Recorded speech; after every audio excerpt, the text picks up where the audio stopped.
and work in that job. My re-up money secure. I got in, I got out. Giving all glory to God. Hold up, this ain't me. Tell me how we went from trapping to rapping on BET.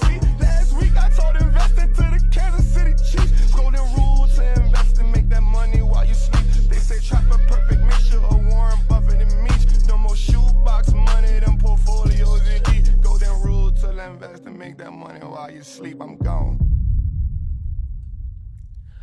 What's good, what's good, what's good, family? It's your boy, the Wall Street Trappin, man. Welcome to another episode of Trappin Tuesday. Bye, Nate. Oh, God. Some other time. Oh, we got everything going. I really need this money, Nate. Oh, we needed that money. We needed that money.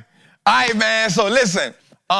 Man, we are so thankful for you all letting us into your living room, letting us into your car, letting us in, while you on break at work. We just appreciate that, man, because without each and every one of you, there is no Trappin Tuesdays, man. So from the bottom of my heart, from my team heart, we just want to say thank you. We want to say that you are appreciated. And our goal each and every week is to help you get one step closer to legacy, is to help you navigate the turbulence of the market and let you just have that aha moment that you are the architect of your family's last name, man. So for that, we just want to salute y'all, man. Let's go. All right, man. So we're coming off a long weekend, right? And I know if you like me, the minute that you understood that there was no market on a Monday, when you thought about that on a Friday, your whole weekend just was like, bruh. Like, you was just like, bruh, like, nobody around you understood why you was kind of excited Monday, right? They thought it was the barbecue, right? They didn't understand that you was like, no, I'm going back to the money, right? They didn't understand why Friday you was a little down. Like, you was like, bro, like, what am I gonna do with myself for these 3 days? Right? When everybody else was excited, you was kind of mad. And if you that person, I just want to tell you, heal. You gotta get better. Do something with your life, right? Do something with your life, man. But listen, I get it. So I want to start off today with something that I thought about this weekend. And it was, the market isn't just for a chosen few, it's for those who are called. It isn't just for a chosen few. It is for those who are called. I noticed something about life, man. We can have this idea of what we want life to be like, and we can have the slightest idea of how we gonna get there. I've learned that the dream that we have is what we incubate. But our destiny, it is what has always been predetermined. And a lot of times what we do is we gravitate to our dream, but we are pulled to our destiny. And there's this thing that is fighting us because we don't understand why we're being pulled one way when we truly want to go another. And it brought me to a moment where we are trying to put ourselves in a system that we were truly designed to break. We are actually trying to put ourselves in a system that we were designed to break. And it made me think about how God does some things to us. And you ever notice how you almost gotta have a near-death experience for you to pivot? Here we go. You almost gotta have a near death experience or some life-threatening experience for you to pivot to see life through a different lens. And it made me think about this. You remember when Pharaoh wanted to kill the firstborn? What did they have to do? Put blood on the door. But what did that near-death experience do to them? How did it make them appreciate things a little more? But more importantly, how did it make them be eager to pivot? That experience. Because it was out of the norm. It wasn't like just a lashing. It wasn't just work more hours. It was, we're coming to kill the firstborn.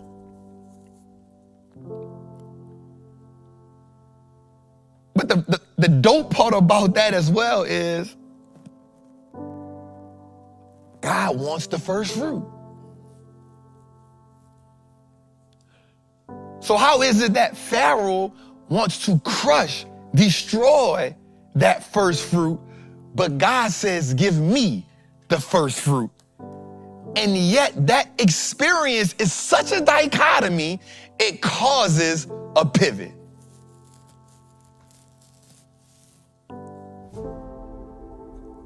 Well, Trap, what are you getting at here? I'm saying to you that, what is it that life is trying to take from you, but God wants you to give to him, but it takes that threatening experience to make you pivot? Freedom comes with a cost.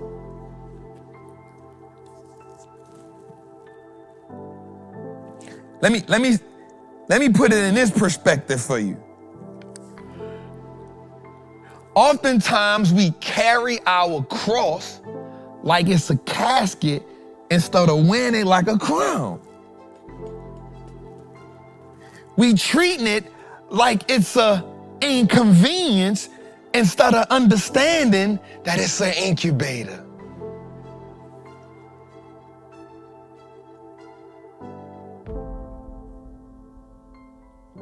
Think about that.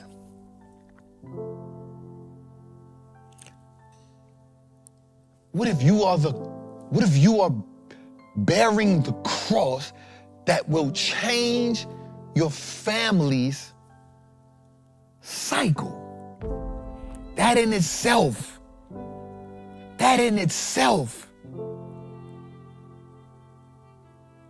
is a weight that not many are ready to carry.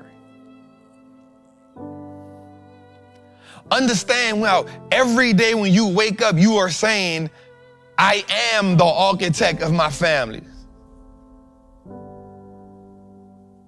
My ancestors will smile now because I have turned our last name to an asset. You are taking sole control, ownership of the reason why the generations that follow you will pivot. That's a mighty heavy burden. That's a mighty heavy weight.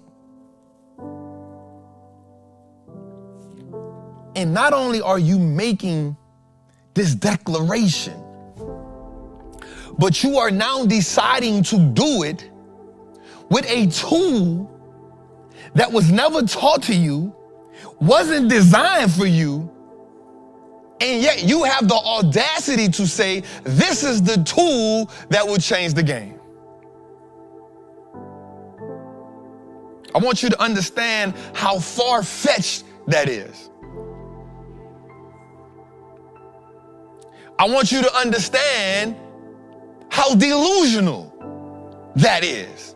You are not going to just succeed on your own. You are going to change the whole narrative, the whole design, the whole structure of your family with a game that was not taught to you, that was not designed for you. And if I'm being real with you, depending on your ethnic group, you were actually the first version of the tool used to trade.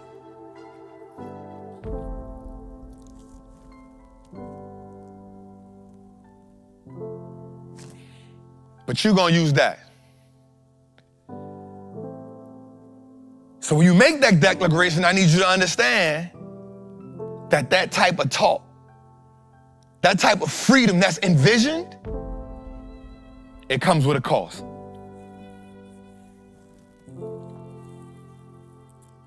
And the thing about freedom is, it is always looking to be, watch this, evicted. Ronald Reagan said something that was so dope. He said that we are always one generation away from losing our freedom.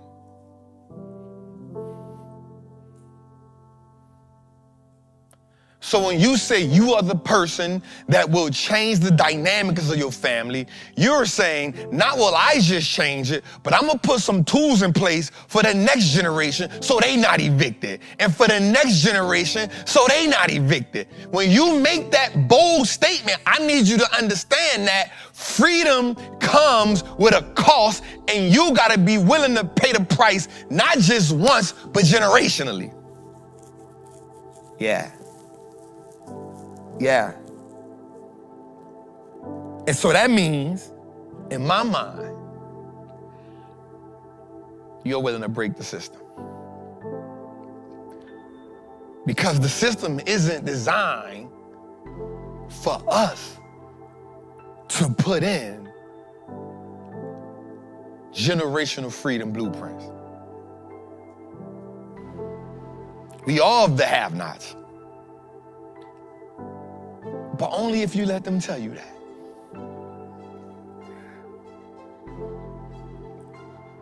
You chosen, family. You chosen. But a lot of times we develop an appetite for the thing that will devour us.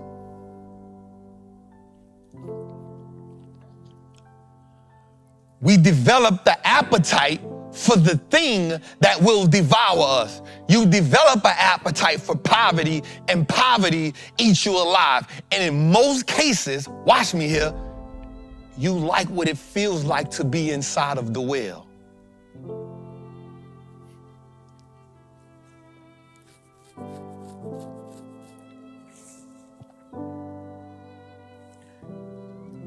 What happens when you like what it feels like to be inside of the belly of the beast? Okay, watch this. A lot of times black people eat chitlins.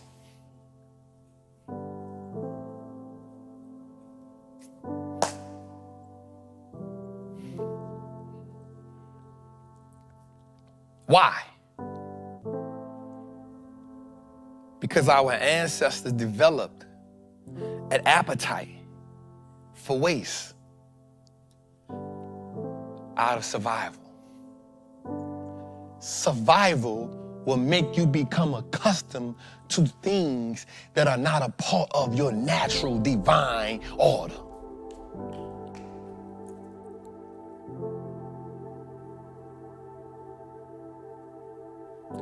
Survival will make you develop a taste for things that are not a part of your divine order. So when we start talking to you about wealth, because you have developed the appetite for poverty, wealth isn't in your palate.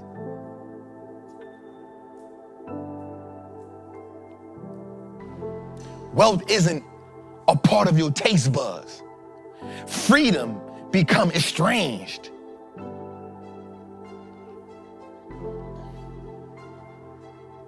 The dope part about the prodigal son was this, bro.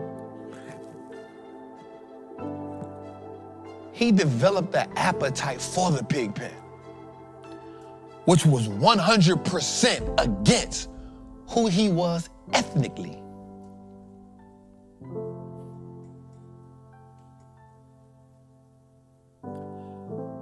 But we start making things easier to accept. Watch this. Watch this. When we lower our standards of life. When we lower our royalty. But even more so, Jose, when we take off our cross. That's it. That's it. The problem is, we only want the cross when it's convenient.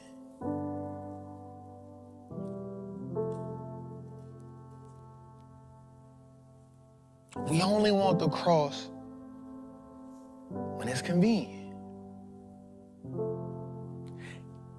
And nothing magically happened to the prodigal son while he was in the pig pen.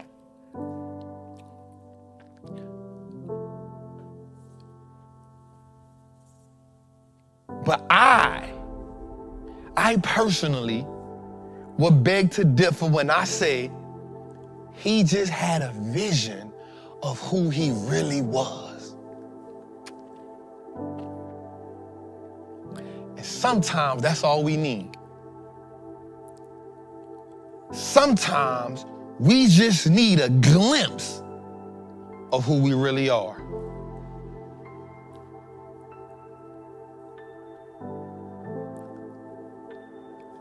And we'll carry that cross. We'll pay that price. Because what I want you to understand is this, family. If you do not pay the cost of freedom, then the tax that you pay for poverty lasts a lifetime.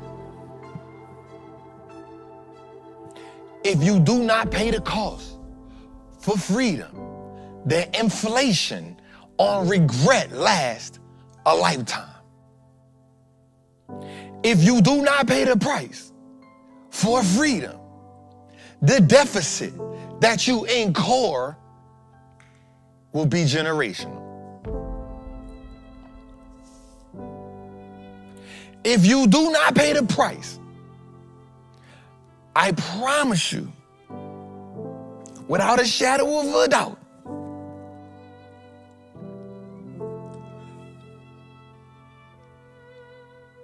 the endless cycle of financial strain will be embedded in the core of your lineage.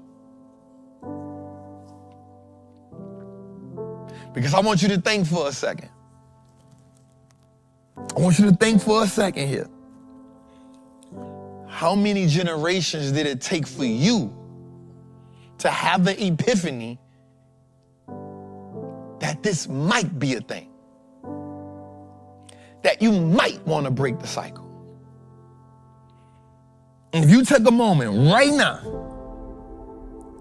and just look back at who coming behind you, I want you to be truthful and say which one you think could do it. Because here's what we understand. Robots are on the way. The system is getting what? More complex.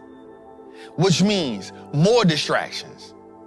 Which means more phones, more YouTube, more content creators. So who's gonna free the family from the cycle if not you? How many more generations will be anchored to the cage if you don't break the chain now? You gotta stop treating the cross like it's a casket and wear it like a crown. It's not an inconvenience, it's an incubator, but you gotta be willing to see it as that.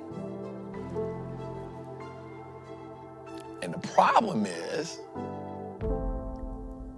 it's not that you lack the vision, because you have that.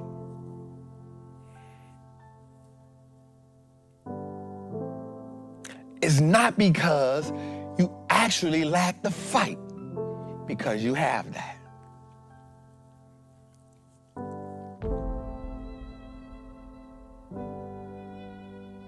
The problem is, you haven't developed the appetite.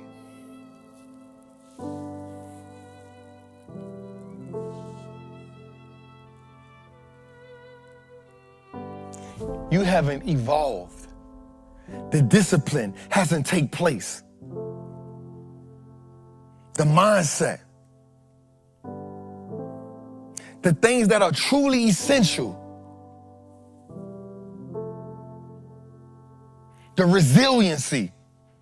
The ability to lose and get back up because you know that there's data in the loss. The ability to persevere when profit has not pushed through the way that you thought it would be. The ability to withstand the pressure. The ability to take full ownership of whatever the process looks like because the end result is so valuable.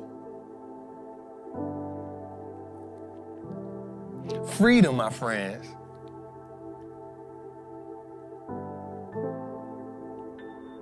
freedom comes at a cost.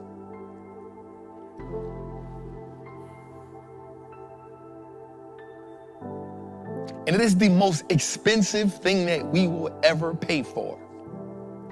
Costs more than any Rolex, costs more than any building, costs more than any bag. Freedom is the most expensive thing that we will ever pay for. And we never stop buying it.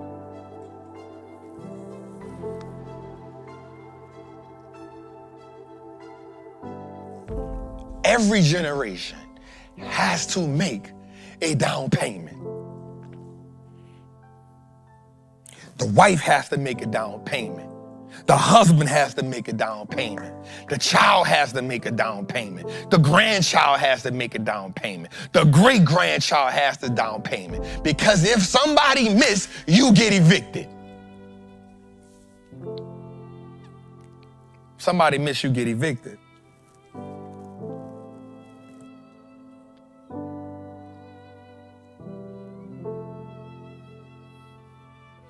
So do you really want freedom?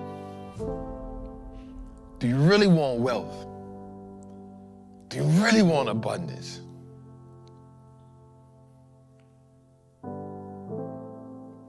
Because you can always get poverty half off.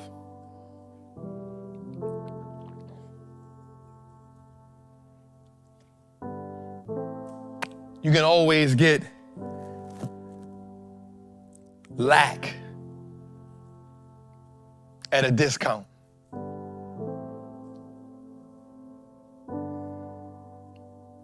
Are you willing to pay the price?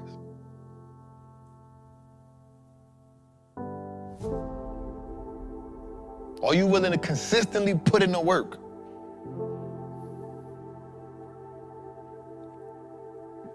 Are you willing to keep evolving? Are you willing to keep looking at failure straight in the eye and say, you will not get the best of me? Are you willing to look foolish?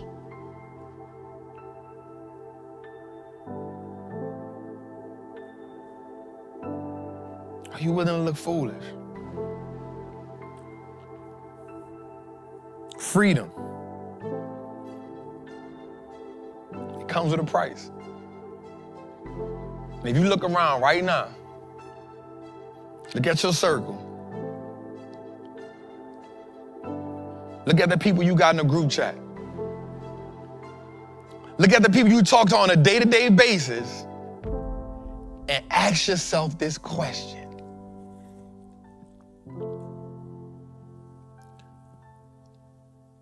Who's taxing me?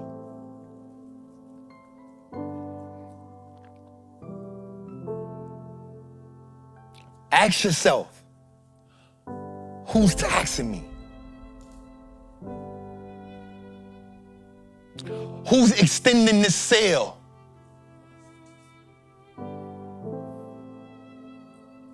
What text am I replying to that is a buy one, get one free?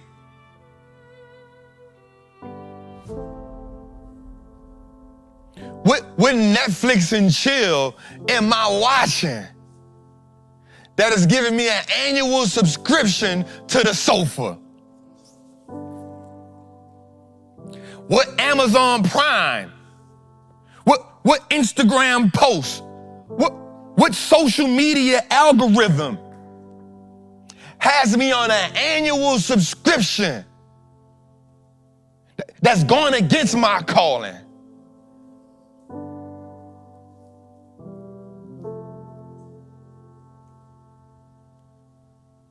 And then check your financial hygiene. So you say you want freedom. When you say you won't take trips, and when you say you want your kids to have this, and when you say you tired of working this job, when you say I'm tired of doing this, and when you say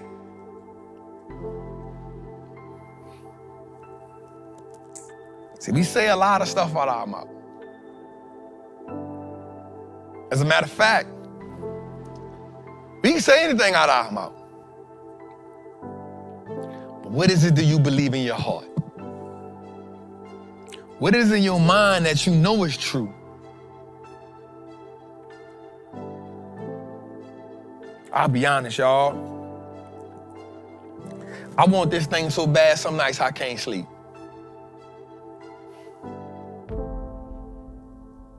I want this thing so bad, some nights I gotta get down, I gotta get in a notebook and just start writing everything on my brain so I can brain dump and then lay down and go to sleep. Because it told me write the vision and make it plain.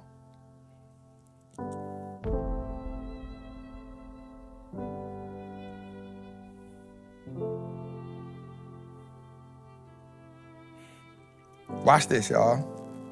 I told this to Jose today, but I'm gonna remix it for y'all in a way.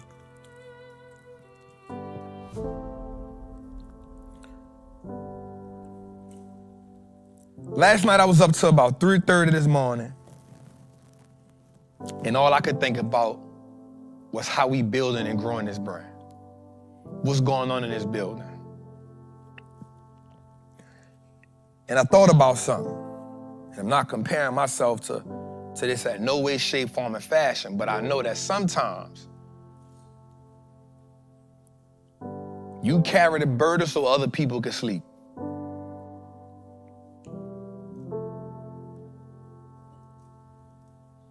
And so Christ was carrying this burden, and he went up to the mountain to pray.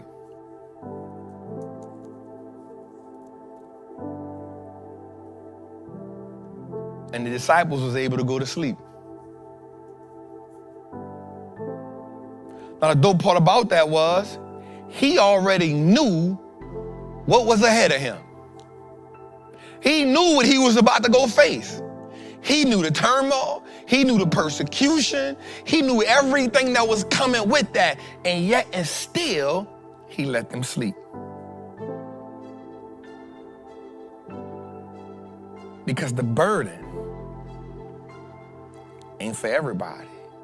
Some people actually get to sleep as a part of your mission. Some people actually get to sleep well, and they on a journey with you. Some people get to rest well, and they on a journey with you, but you can't sleep because you are designed to carry the cross like it's a crown and not a casket. You get to carry the cross and let it incubate you instead of inconvenience you. I'm telling you that you got people with you, you mad at them because they ain't stressed out like you stressed out when they supposed to sleep well. It's meant to mold you. You the one said you gonna change the family. Let me talk to myself. You the one said you gonna build this out, Trap. You the one prayed for this, Trap. Ain't nobody else here prayed for that. I prayed for that. I sacrificed for that. I fast for that. They supposed to sleep well. I I gotta figure it out. I gotta put the people in place. I gotta do that. That was the design, yo. I'm the one got pregnated in my head with this vision. I'm the one said, hey, it's gonna happen. Oh, it's gonna happen. Ain't nothing else gonna go the other way. I'm telling you that you got people around you, you mad at them because they ain't supporting you. You supposed to be my partner. You supposed to be my friend. You ain't, it ain't their fault. They supposed to sleep well at night. You gotta stay up at night. That's the down payment on freedom. The cost ain't always money. Sometimes the cost is the sacrifice. Sometimes the cost is the sacrifice. Sometimes the cost is the late nights. Sometimes the cost is the headaches. Sometimes the cost is the stress. How do you handle? How do you respond under it? Do you break? Do you fold? Or do you evolve? And I promise you, every time you break, that means you got to start over again. Every time you fold, that means you got to start over again. Because you ain't, watch this, you ain't increase your capacity, so I can't increase your territory. You ain't increase your capacity. So how am I gonna increase your territory? You ain't willing to walk in the wilderness. Listen, the wilderness is never ending. The wilderness is, you're not in the wilderness just because, you in the wilderness because you ain't developed yet. I can't take you to Jericho if you don't learn how to walk in the wilderness. Oh my God.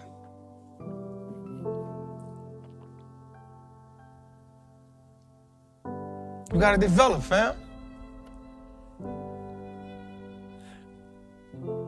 The minute you get in a space where you feel uncomfortable, the minute you get in a space where you feel like you've exhausted all possibilities, I promise you that is exactly what God wants you to be.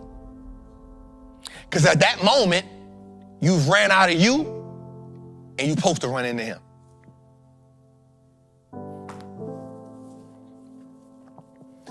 You can't get where you gotta go till you run out of you. You can't get where you gotta go at until you run out of thoughts.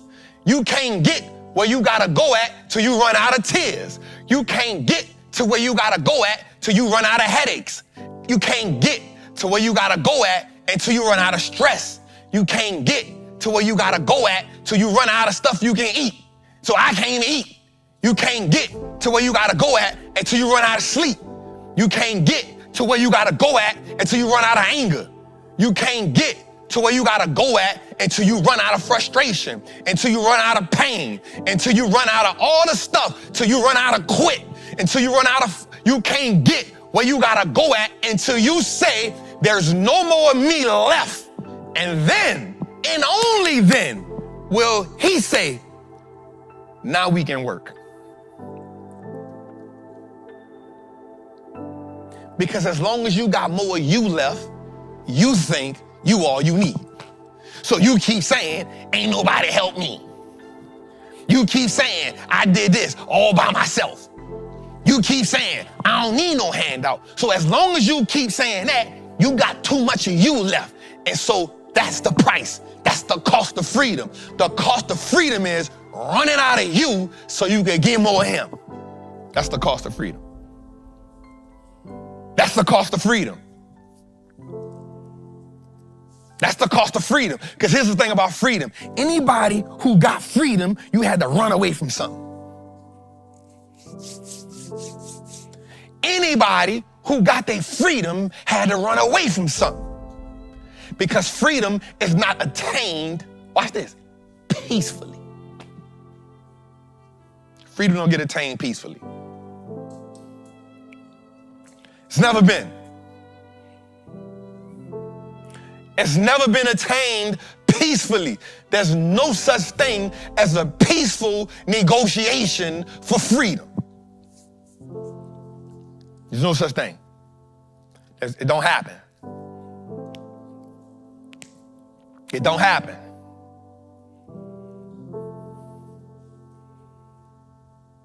It don't happen. So at what point Do you run out of you? At what point? Because that's the cost. That's the cost.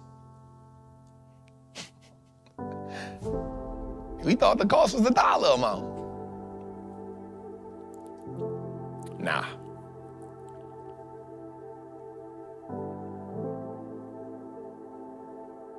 Nah.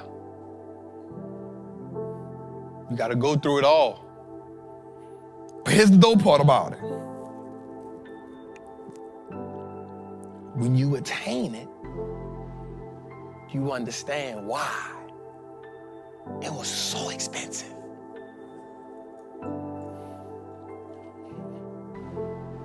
When you attain it, you finally realize why it costs so much. When you attain it, you finally realize why the people who had it protected it so much. But also when you attain it, you grow empathetic for the people who don't have it. Because you know what it costs for you to get it. It's your boy, the Wallstreet Trappin, man. Episode 145. Jose, we in the building, dog. Jose, we in the building. How we feeling, bro? How we feeling? How you just transition off of that again is crazy. Come on. Hold on, let me put my glasses on. We've been working on the transitions, dog. Cause we've been working on that. Bruh. What you talking about? Oh man, first off, the doors of the church are now open. Man, stop. Let's make sure we're clear. Bro, take them glasses off. Nah, I need it. I promise you. Look. Take them. Hey, look, here's actually baby girl got me these joints. These are the first Tom Fords. Cause I don't know nothing about no Tom Ford. I know about she bought Henry them at the Ford. party I had? Huh? She bought them at the party? Yeah. Oh, yeah. Yeah, I know about Henry Ford. I don't know about no Tom. So this was the first. You know what I'm saying? Can't do this with this. I do got a question before the shout out though. All right, what's up? There's a couple things. First off, subscription to the sofa. It's crazy. Annual subscription. Annual. Hey, the running out of you. The what? I was about to running out of you. I was about to run around this That's the one. drink. That's the one I told you. I was setting that up. Hey. I was setting that up. And then that's the one I said that's the one. You gotta run out of you. You had about 8 super bangers. Come on. But my other one was, bro, you eat chitlins? Hell no. You had it before? Never in my life. Okay, cool. But we used to go to the country. You know, like, I'm like, bro, like, I don't know about people from the north. Mm-hmm. Right? I don't know about people from the north. So you from DC, that area. Yeah. But when you from the south, as a youngin', you always go to the country. Mm-hmm. Right? You always go to the country. Mm-hmm. The country is 45 minutes an hour away. Mm-hmm. So you going there all the time. So I'm from New Orleans. Yeah. But my people is from a small town outside of Baton Rouge. Mm-hmm. So growing up, bro, like, before I got to a certain age, like before my grandmother passed away and stuff, like, bro, we was going to the country like twice a month. That was you get out of school Friday, hey, we going to the country this weekend. So, like, by the time you get home, like, your bag packed, because this is the age where you don't pack your clothes. My grandmother, your mama pack your clothes. So you get the clothes, it's in the car, you ready. You don't take no bath, you don't do nothing. You got a little snack. Hey, get up. We ain't about to be waiting on you. We gonna let this 5 o'clock traffic die down. Yeah. We'll be out there in an hour and a half. So we go to the country, bro, and man, you know, you gotta think my people in the country still had outhouses. You feel me? Yeah, so I was as a little kid. Yeah, Some they of my had people in the outhouses. country So had it that would be shit, like yeah. the houses right here. Yep. They had another little house, right? They had a big creek in the back by any Bay House, George. And then like 6 family members lived in a 1 mile stretch. House. Mm-hmm. And the people that's not your family member, y'all so close, Yeah, they like family. Yeah, they like family. They generational. So we would go out there, bro, it was normal to just see chitlins. It smells. Smell them.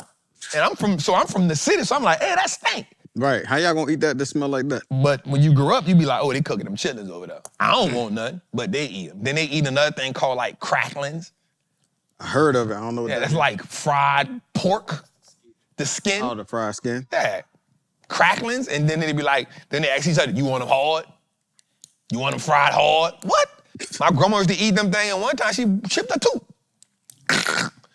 Off the crackling. She ain't tripping. Go to the dentist, get the teeth fixed. Guess what? A week later, guess what she doing? Eating them again. So, I grew up watching that. I never ate it. I'm proud of you. I just want to make sure. Again, this opening, you don't like to say it, but sermon, this was, this is the third time, bro, you made me shit a tent. Today. I think you just emotional. No, today.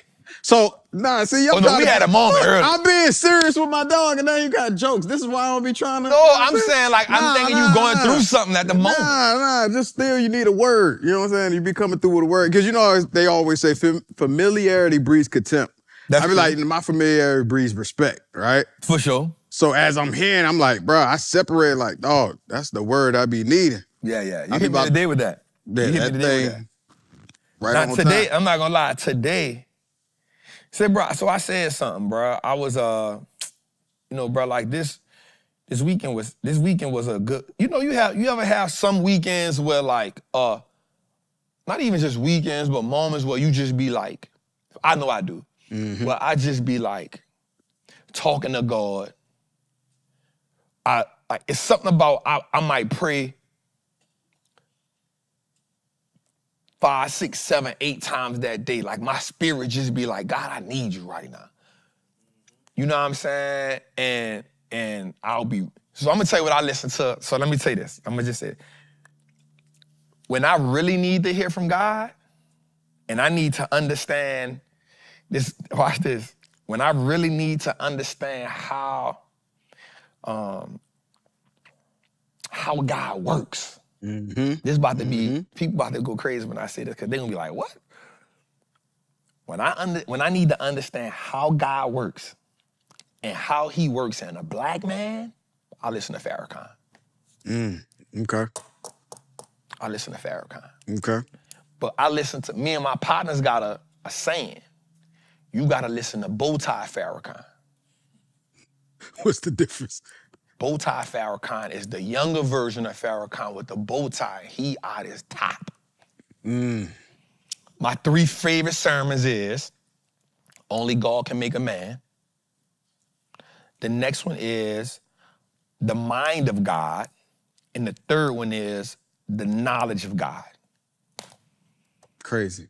Trifecta. Bro, and I'm talking about, I will listen to them and just feel like, oh, okay, I get it. I get it. Because he speaks from a perspective of just the power of God. And how he has designed a black man. And say, bro, I was listening to him all weekend, bro, and he said something that's where the message came from this morning.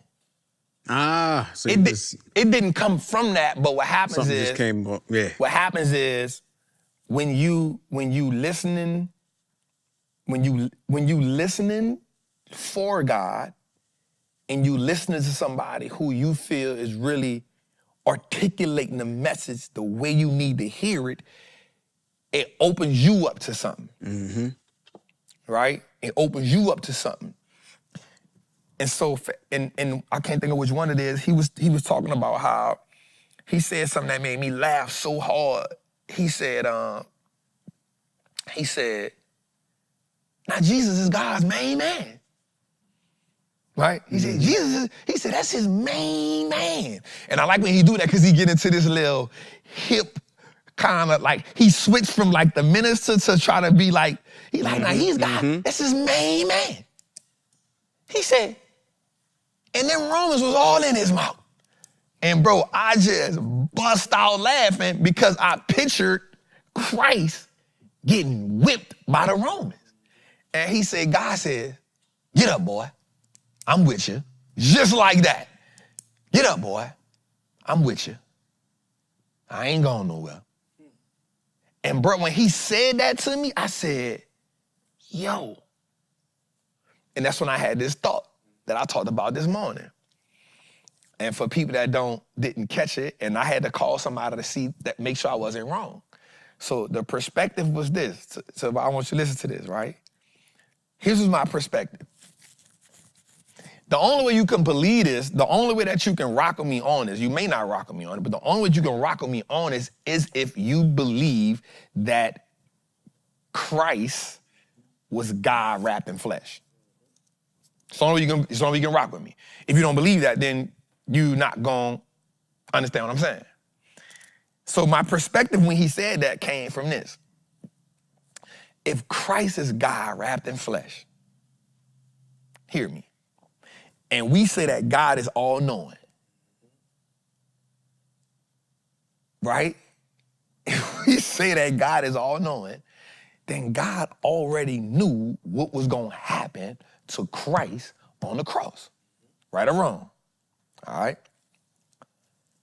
We also know that, just bear with me here, we also know that, and again, this is just my interpretation of it, we also know that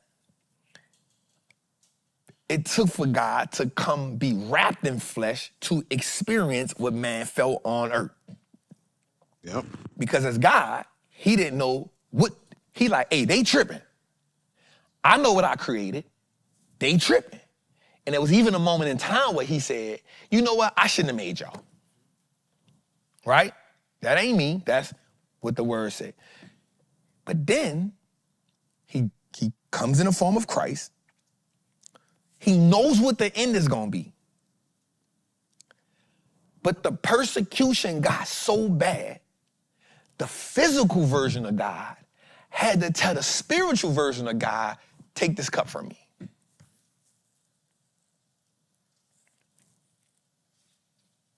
Because the flesh is not an easy vessel to experience.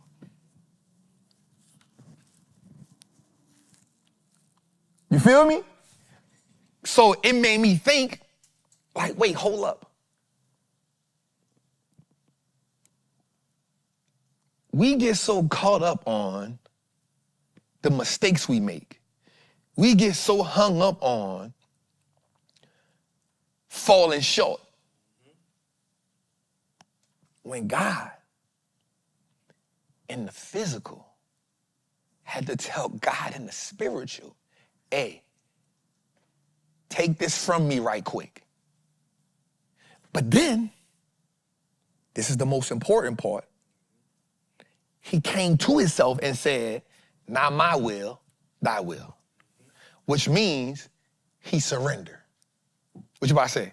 I was just saying that's the opening moment that you're talking about that you got to dump yourself out. That's it. That's it. So the moment, so it's just so, and I don't want to really even get, because that ain't what we're here for, but it was just, that's what happened to me when I'm listening to Farrakhan speak, and he was like, them Romans was all in Jesus' mouth. And then he said, as black men, you know what it's like to get beat up by the police, because that's all he was the police. And then he says, God tells Jesus, get up, boy. I'm with you. It's going to be all right. And just the way he said it, I was like, damn, wait a minute. Mm-hmm. If we believe that God is Christ in the flesh, then even in that moment, God had to say to himself, hey, go on, take this from me right quick. There's too much. He had never been a flesh. He was always supreme being. He always was. But when he felt the flesh, for that brief moment, he wanted to take the cup. Now watch this. This is the dope part about it.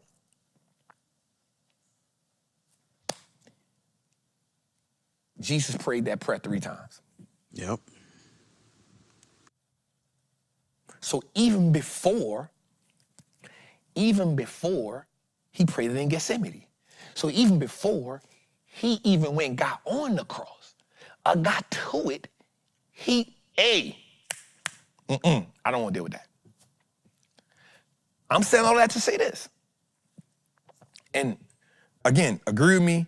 I'm not tripping on that. I make mistakes. If it's not perfect, I get it. I'm not a pastor. Right. It's just my interpretation. There's a message in there that. But here's what I get though. Yeah. As human beings, we don't have the opportunity to say, I'm gonna let that version of me take the cup, but I'm gonna let this version. What we gotta be willing to say is, you know what? I'm gonna just surrender the whole thing. Mm-hmm. Run out of me. Running out of me. As long as we got an inkling of us left in there,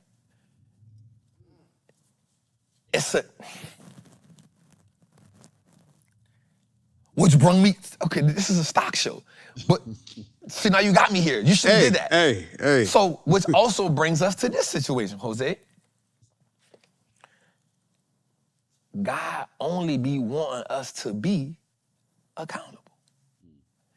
If we accountable and we do what?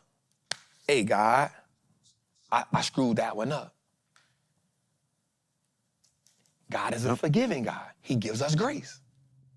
But what happens when we trying to hold on? Now we endure suffering longer than necessary. Remember what I said? You are fighting for your dream instead of gravitating to your calling. Prime example, Saul.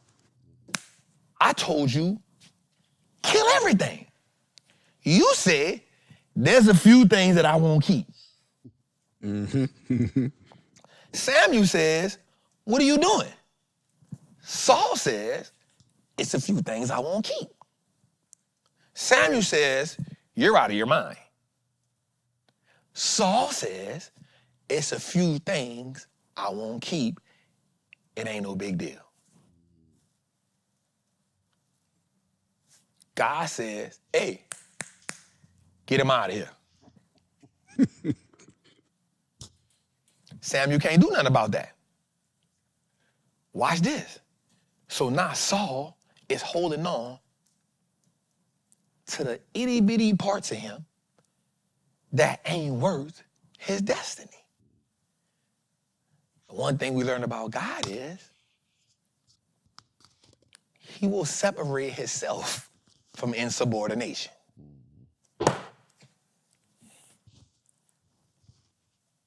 Two things can't hold the same place at the same time. Because now it's too much of you. Yeah. And it ain't enough of me. And as long as you got too much of you, I can't fit. We saw it again when? Adam.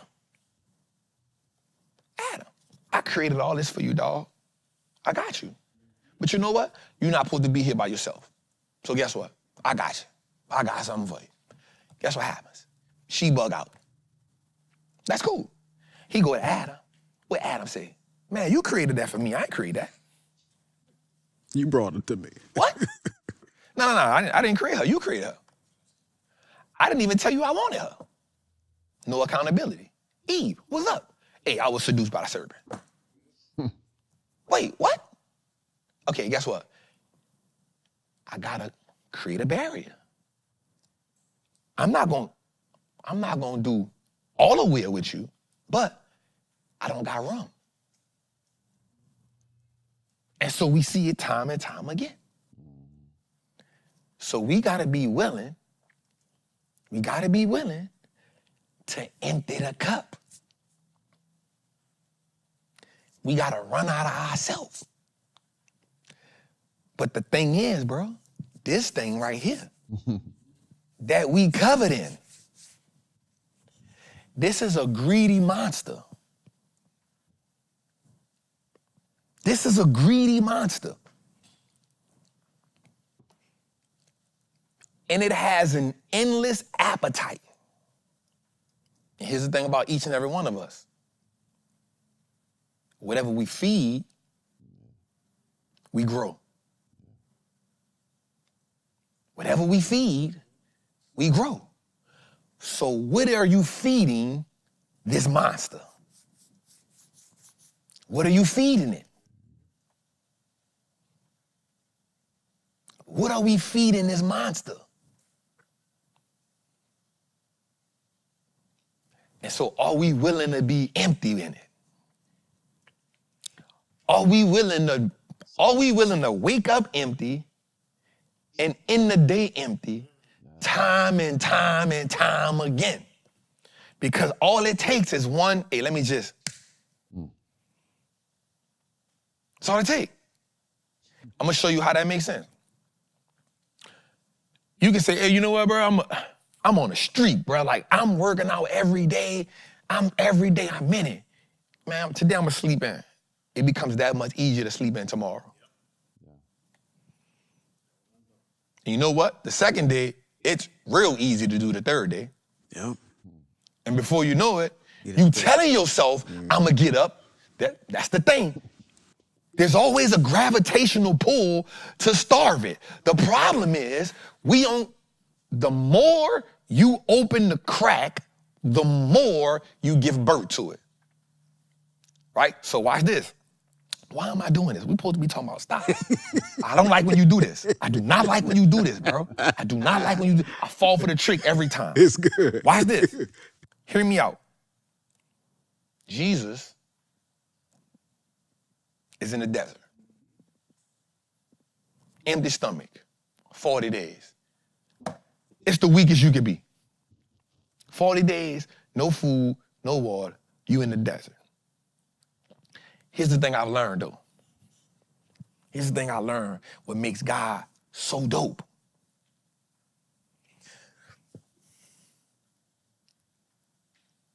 He will actually not let the devil harm you at your weakest spot. That's good. If you're willing to fight. If you're willing to fight. Even at your weakest, if you just say, hey, I got a word, he'll fight for you. How do we know? The one thing you learn about the word is it's consistent. Watch this. Jesus, he in the desert. No food, no nothing. Every weakness that he has, Satan, the enemy, stepped to him with it. You know how strong you gotta be in your weakest moment to still be strong. That's the thing that most of us can't do. Because why? This thing has an appetite. And we gotta be willing to say no to this. This is the thing that get us all. It ain't the voice that you tell in your head. It ain't what's in your spirit. It's when you allow this to be louder than your God conscious. It's when you allow this to be louder than the God conscious. The God conscious is the thing that says, hey, now I'm straight. So in the beginning was the Word, and the Word was with God, and the Word was God. So that tells us words are actually the most powerful thing that we have. So what are we speaking to ourselves in our moments of weakness? You gonna speak to the flesh or you gonna feed the flesh? Watch this. Watch this. We said this a couple episodes ago. I will speak, I will not hit what I was destined to speak to. Moses was told to speak to the rock. Instead, he hit the rock. When he hit the rock, the people still got the water, but he got punished. So, when you hit the flesh, you actually give it the attention that it's desiring. But if you speak to it in the way that you're supposed to speak to it, you give life to it while starving it.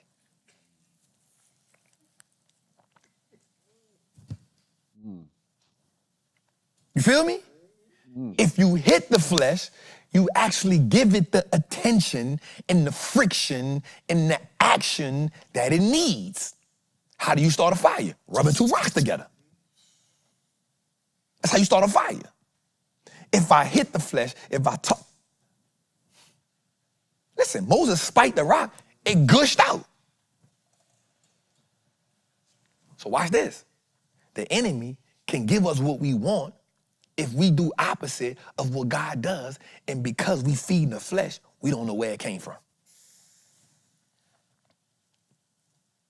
Because we looking at it as abundance is abundance. Not realizing it's where the source of abundance came from. Because abundance from the Most High is everlasting. The abundance from the enemy comes with conditions.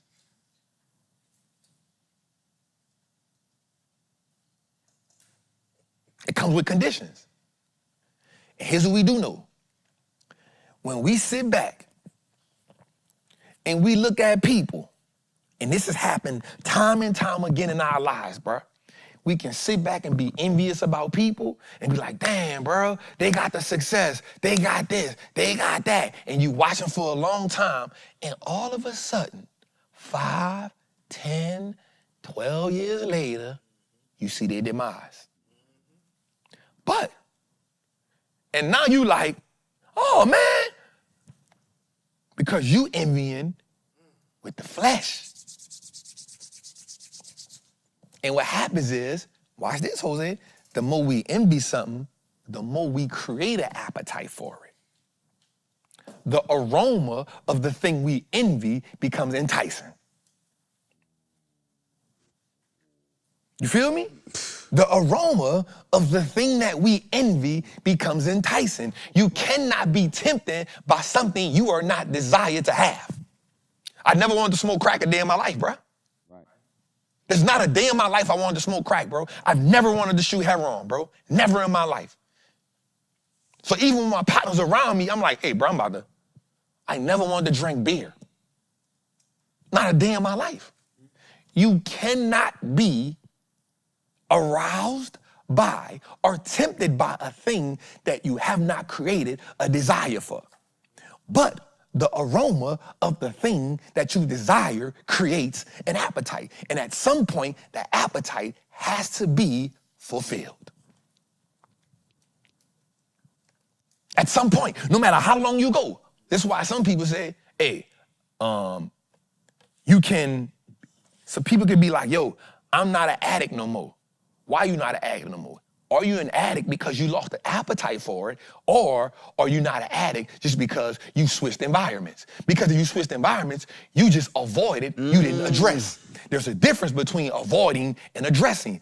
I personally, you know what I'm saying? Like, I used to love to shoot dice until I just said, hey, bro, I'm not shooting dice no more, bro. Like, that's not what I'm doing. You feel me? I'll be honest with you, bro. Like, because I came up in the street, bro, I thought the only way to regulate a situation was through violence, bro. And I had to be in, watch this, the only way I was able to self-correct was I had to be in violent environments and not respond to the situation the same way. That's how I knew I'm not healed, but I am healing. When you no longer have the appetite for the thing that you always desired, that is a form of correction. Just because you avoid it don't mean it's correcting. Now, here's where people fall real short at. They avoid it and they lie to themselves. You tell yourself that you're ready just because you're not around it. But then when you get around it, you feel miserably. Now you feel miserably. You feel miserably because when it's not around you, you're in a safe environment. That don't mean healed. That mean hidden. I mean, it's hidden. You just avoided it. You just avoided it. So now when you get in that environment, now what happens is the aroma, temptation. You may beat it one day.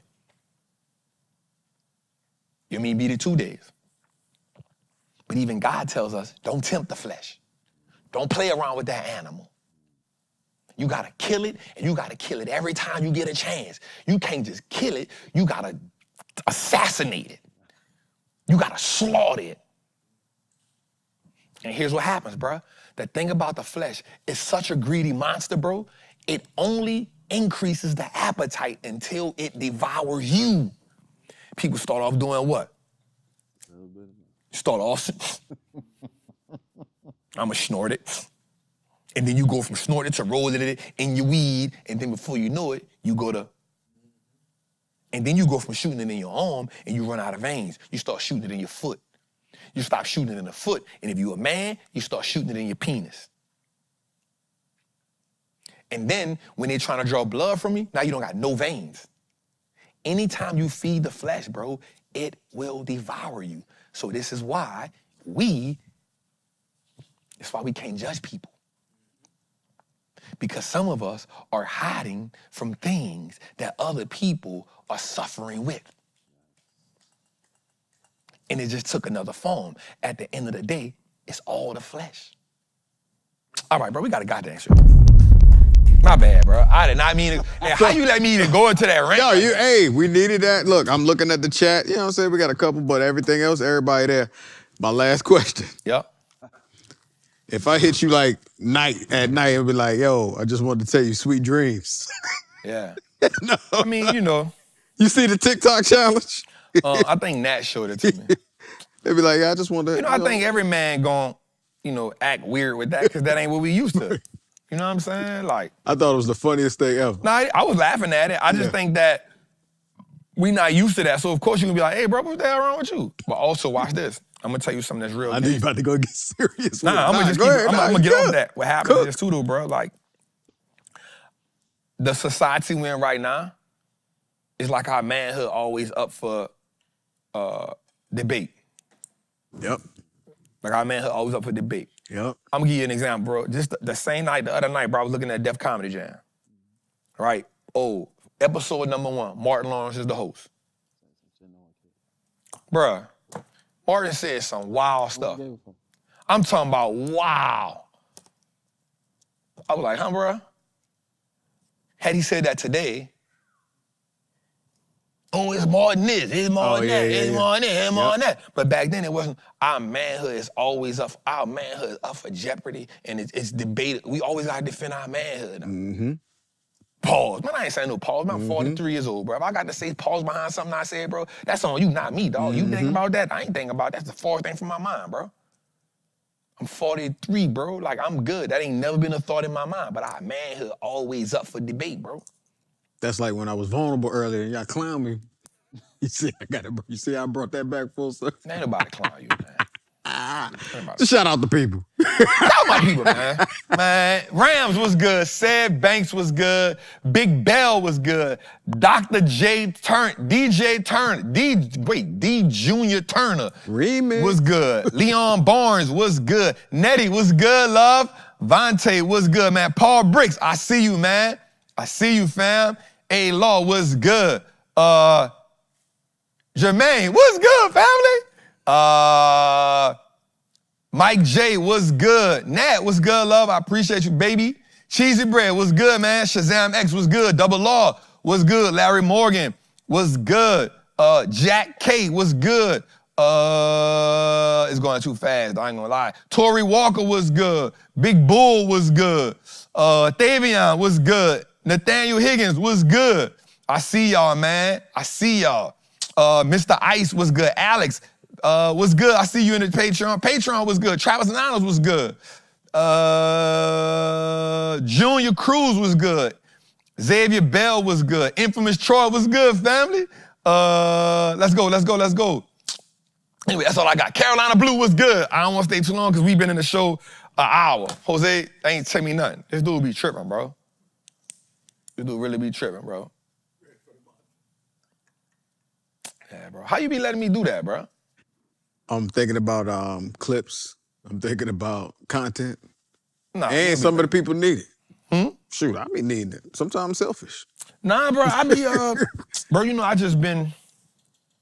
really been in that mode, bro. Mm-hmm. Where, you know, just really just wanting to be the best version, bro. You know what I'm saying? Wanting to be the best version, wanting to evolve, wanting to, yesterday I posted a picture of me,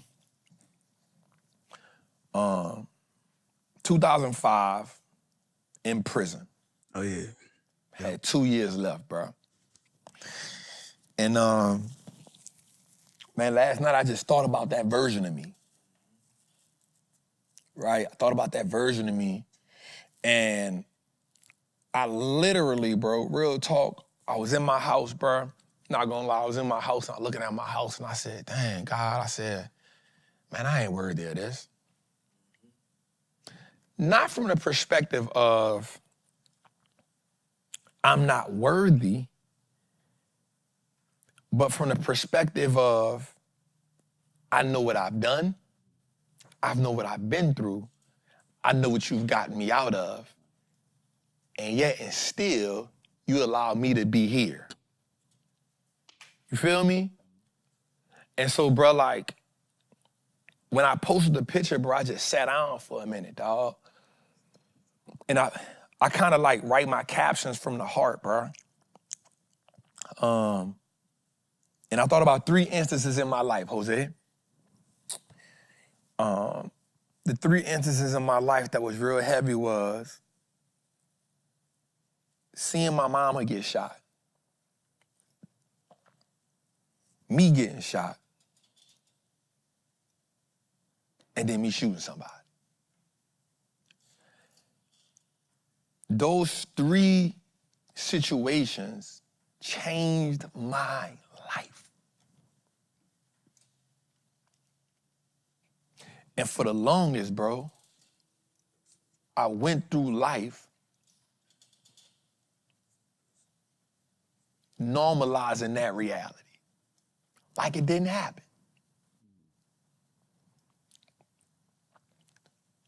And I was talking to my therapist a while back, and I said,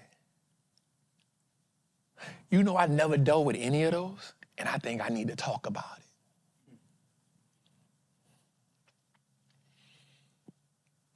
Because, bro, we live in a world, bro, now where,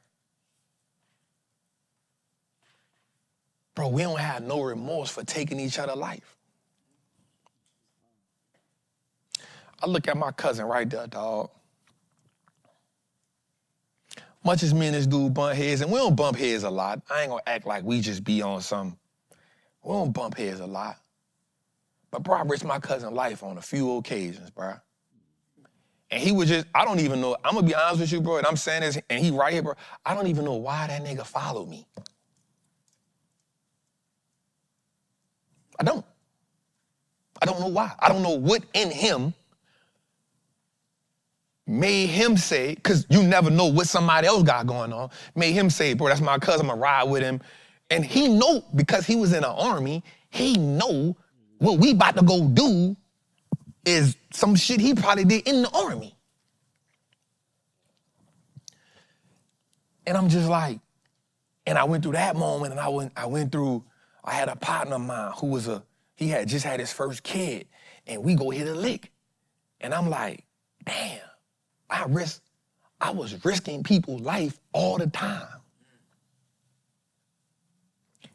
with no accountability.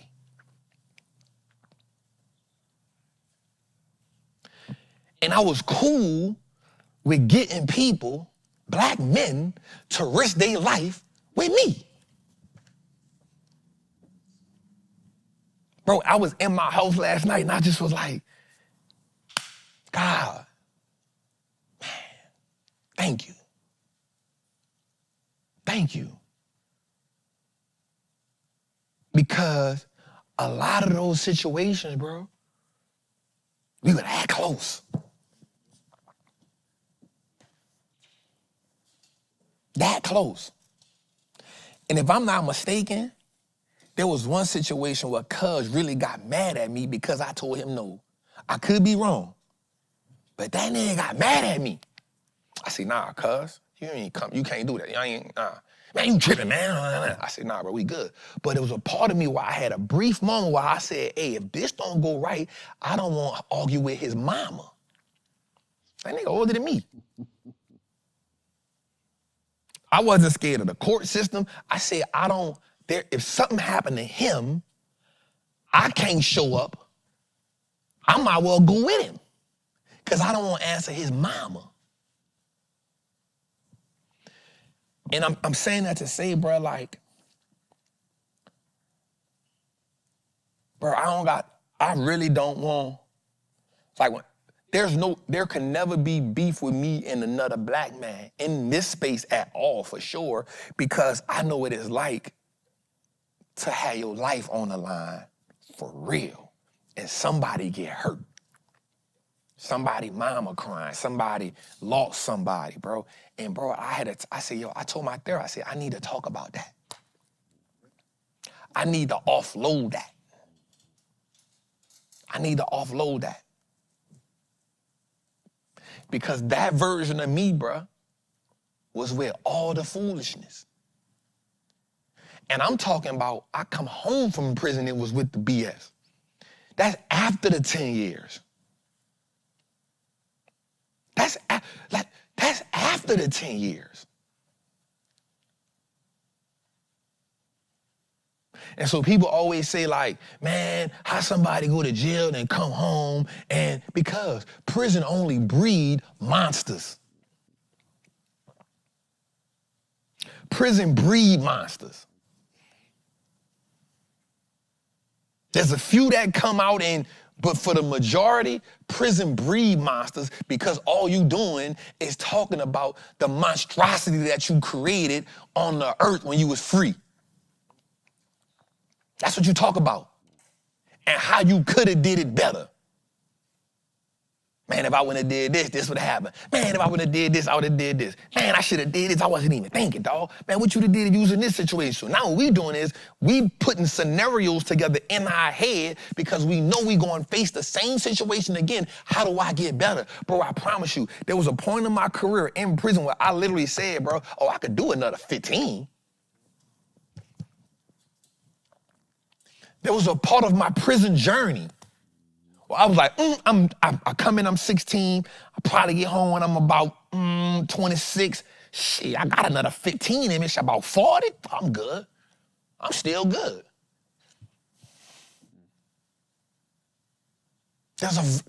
Think about that mindset, bruh. I'm not playing. There was a version of me, and I'm talking about not long before I released. I'm not talking about early in the juice. I'm talking about like a year before I come home. I'm like, oh, I could do another 15. Let me see, man, if I catch a drug charge, since my first charge is attempt murder on robbery, you know, if I catch a drug charge, that's not a violent offense. That means they probably stick me from probation the first time. I probably can do maybe anywhere between 0 to 5 the second time, so that means I got another 10 in me. But if I do this, all right, the convicted felon with the fire, you know, in New Orleans, they're gonna probably multi-bill me. All right, so then I'm gonna have to probably do like 10 flat. Shit, I could do that. Say me I come home about 40? Shit, I could do that. I could go home, I came in when I'm 16, I probably get shit. You know why? Because everybody around me 2, 3 time losers. They cool with it. Watch this. I done grew an appetite for the pig pen. I done grew an appetite for it, and nobody done taught us how to starve the flesh. Nobody done told us, hey, knucklehead. Because all people doing in the moment is saying, hey, they not telling you how to rectify the problem. They trying to force feed you something that ain't even working for them.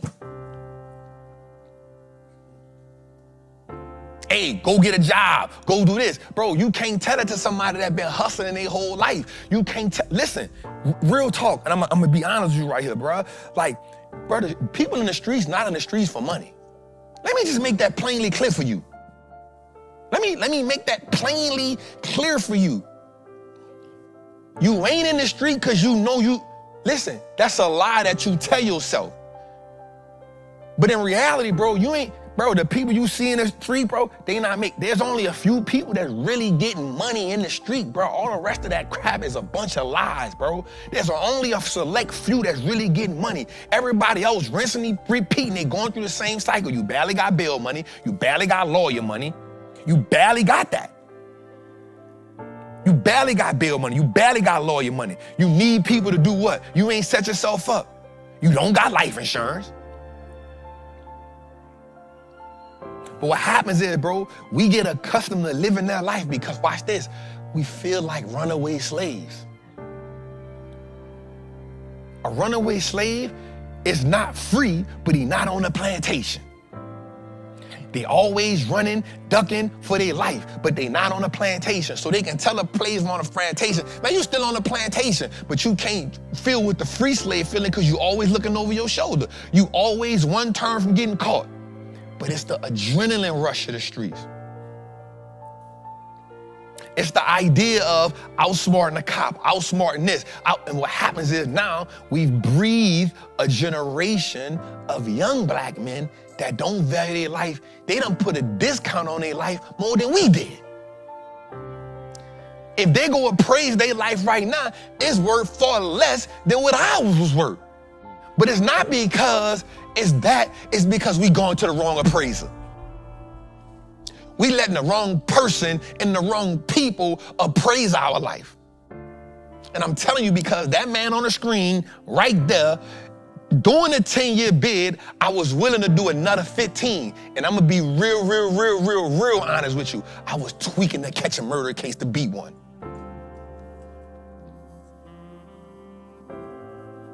I wanted to come home to catch a murder case to beat one. Because during that time in New Orleans, it was easy to beat a murder case.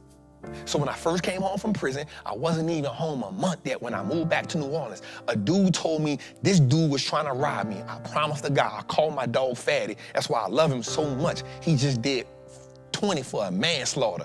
I say, Fatty, man, come holler at me right quick. I had that thing ready. I said, hey, well, I'm about to knock him off. Fatty said, hold up. Whatever you want to do, I'm with you.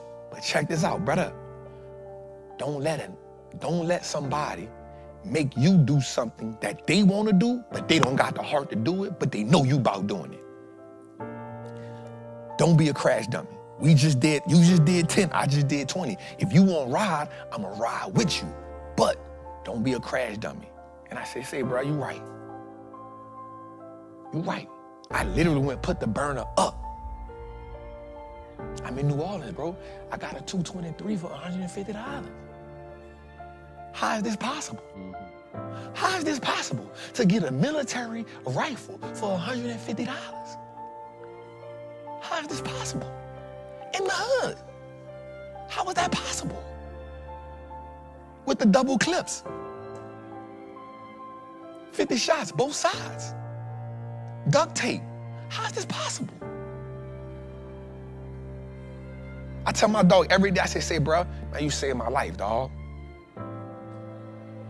You saved my life. Because I was about to let somebody put me in a situation, watch this, well, I already had the desire to do it anyway, because everything that we had been going through had already painted the picture that what if you take a nigga life that puts you on another pedestal? And in my mind, real talk, bro, in my mind, I was already halfway there anyway. I just ain't finished the job.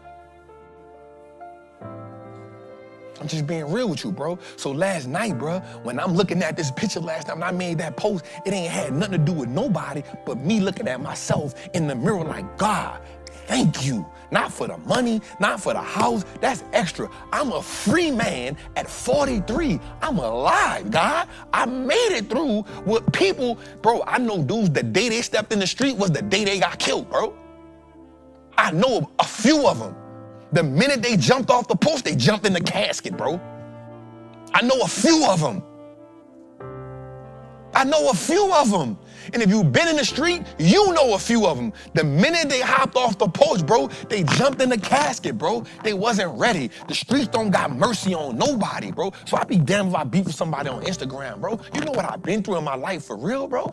Bro, I got love for y'all, bro. You get money. You don't want to get in no beef. You don't want to get no beef. You don't want to get no beef, bro. This is just some Instagram stuff, bro. I got love for all y'all. I got love for all y'all. Because you don't want to kill nobody. I don't want to kill you. Matter of fact, bro, I don't even want to fight you, dog. What we doing? But the world done made us feel like if you back down from something, oh, you pussy. You ain't no man. So now you willing to jeopardize a whole empire because you feel like your manhood always up for debate.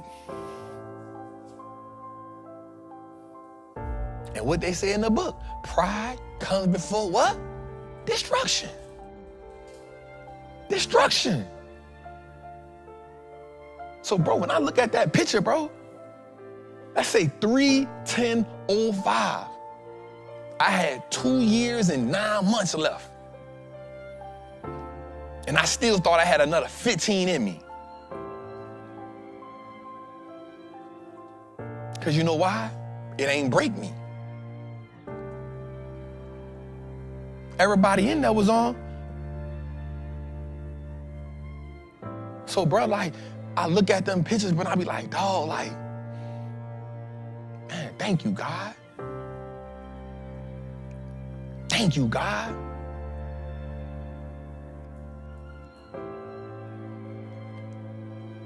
Because I know a lot of people that done died for way far less, bro.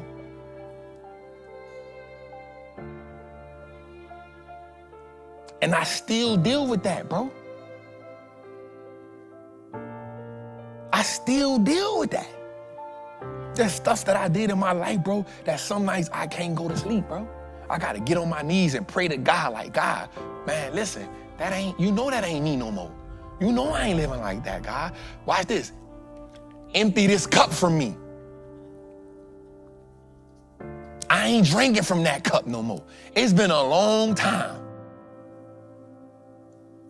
I don't got that thirst for blood. As a matter of fact, I won't be a grandpa.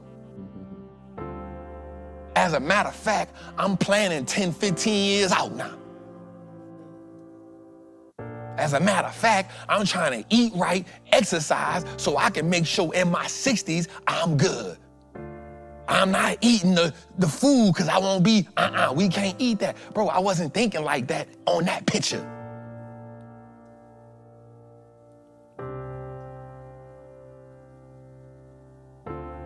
So, bro, this culture make us bloodthirsty for each other, bro. And we act like it's a game, bro. You take a man's life, you leave his family stranded, and then you lose your life to the system too.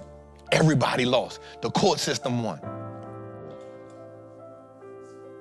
You take that man, now his girl don't got nobody, the kids don't got nobody, the mama don't got nobody, your girl don't got nobody, your kids don't got nobody. Everybody lost but the system.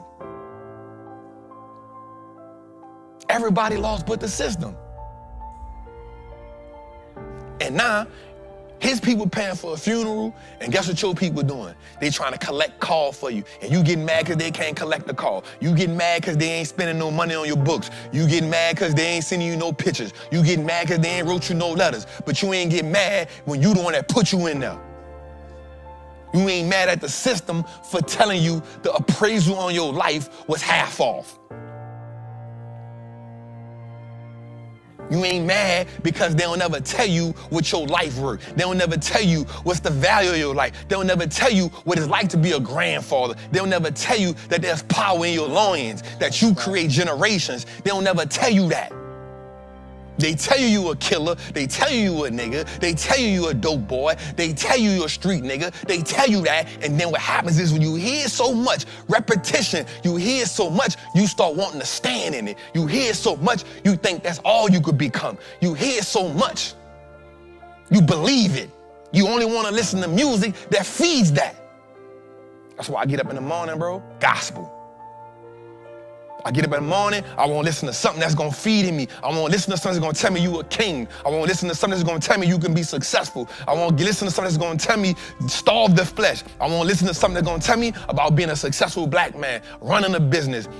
I want to listen to stuff that's going to tell me that, not stuff that's going to make me create an appetite to go against everything that we've been building, bruh.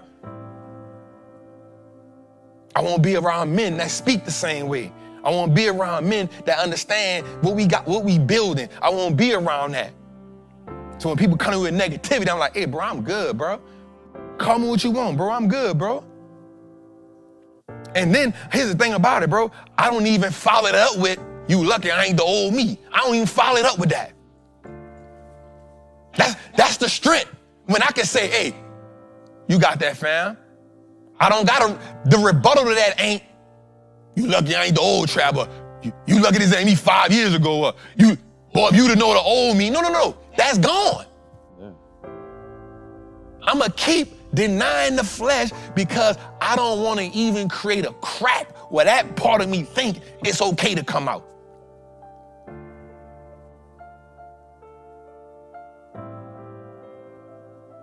I don't want to create that. I don't want to get familiar with that version of me again. Because I worked too damn hard to disconnect from it. Bro, you don't think these people be pissing me off with this roof shit, bro? I can easily say, hey, I ain't tripping on that. I bet, we good. I ain't trip, bro. Nah, bro. We gonna handle this the way it's supposed to be handled. You get a lawyer, I get a lawyer. We gonna get in the courtroom and do it how it's supposed to be done.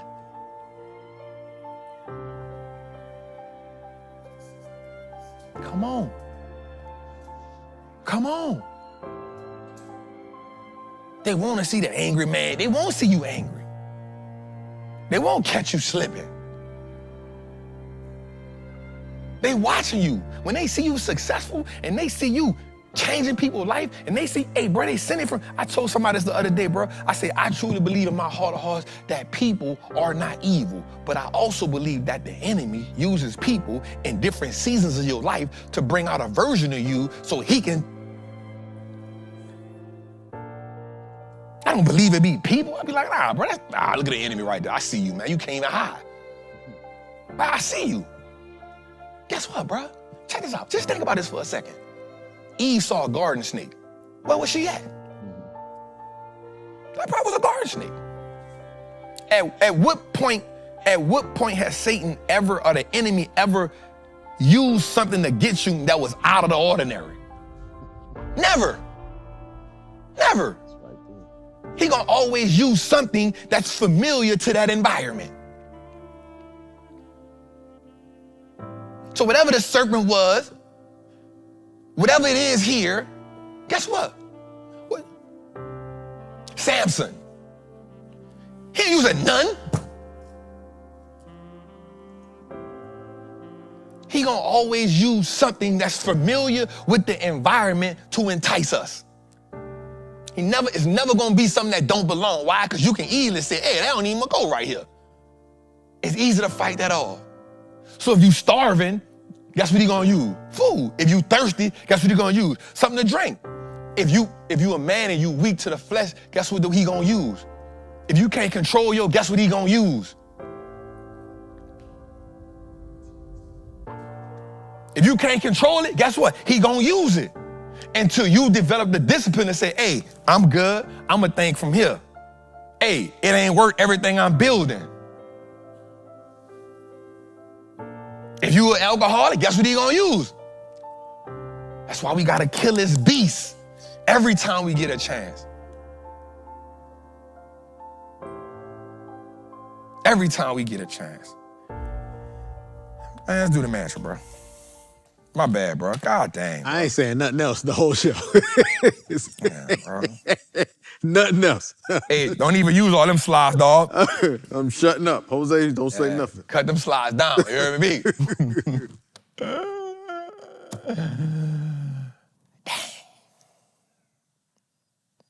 All right, let's get to the mantra, man. How y'all feeling, man? How do people feel? Hey, they voting this like one of those top ones up there with episode you voting. 41. You voting that. Nah, I ain't even put that out there. Why you still gotta say? First of all, take them blue blockers off. That light is right there, busting. Say, don't talk to me till you take the blue blockers off, bro. What's up, Ash? Man, Jose got these blue blockers on up here. Tough us. Because that first day, bro, I had to work. Let's get to the bedroom. All right, let's go, man. Listen, I am a certified Wall Street trapper. I'm confident in my ability to make great investments. The stock market is a machine that prints money, and I'm more than capable of operating this machine. Not only will I free myself, but my family will eat for a lifetime based on the information I apply today. I'm a money maker and a wealth builder. Today, I break all the chains that anchor me to that poverty mindset. My ancestors will smile now because I've turned our last name into an asset. My family's purchasing power will increase indefinitely. Today, I make the declaration that no longer will I be a slave to money. No longer will adjacent generations behind me inherit lack. No longer will I submit to selling my time for money. I am a first-generation millionaire. I am the architect of my family's legacy. I am a certified Wall Street trapper, and Wall Street looks like us now. Let's go, baby.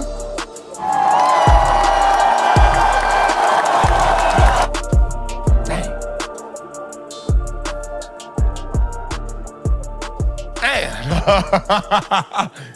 Hey, bro, you definitely not in producer mode tonight, dog, because you done let me win.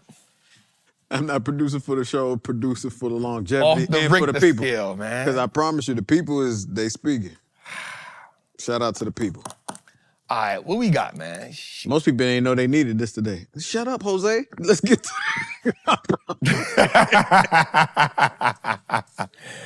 I know the Patreon. I bet you my dog Rams got like 80 gifts.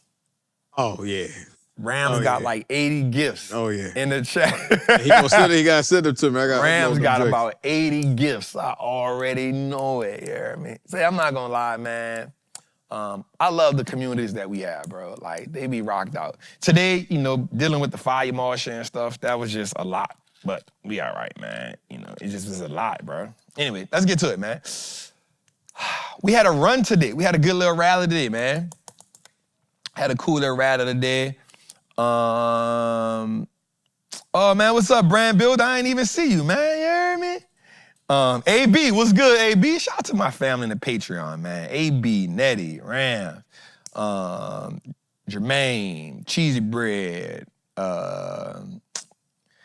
Katie, you know, the whole squad, man. Davion, the whole squad, man. They be rocking out in that. Jelly, for sure. Shout out to my people in the Trappers Anonymous, man. You know, Lieutenant Casey, Jacqueline, Chelsea, you know, Natalie. Shout out the whole Patreon and the Trappers Anonymous family. So we had a good run today, man. We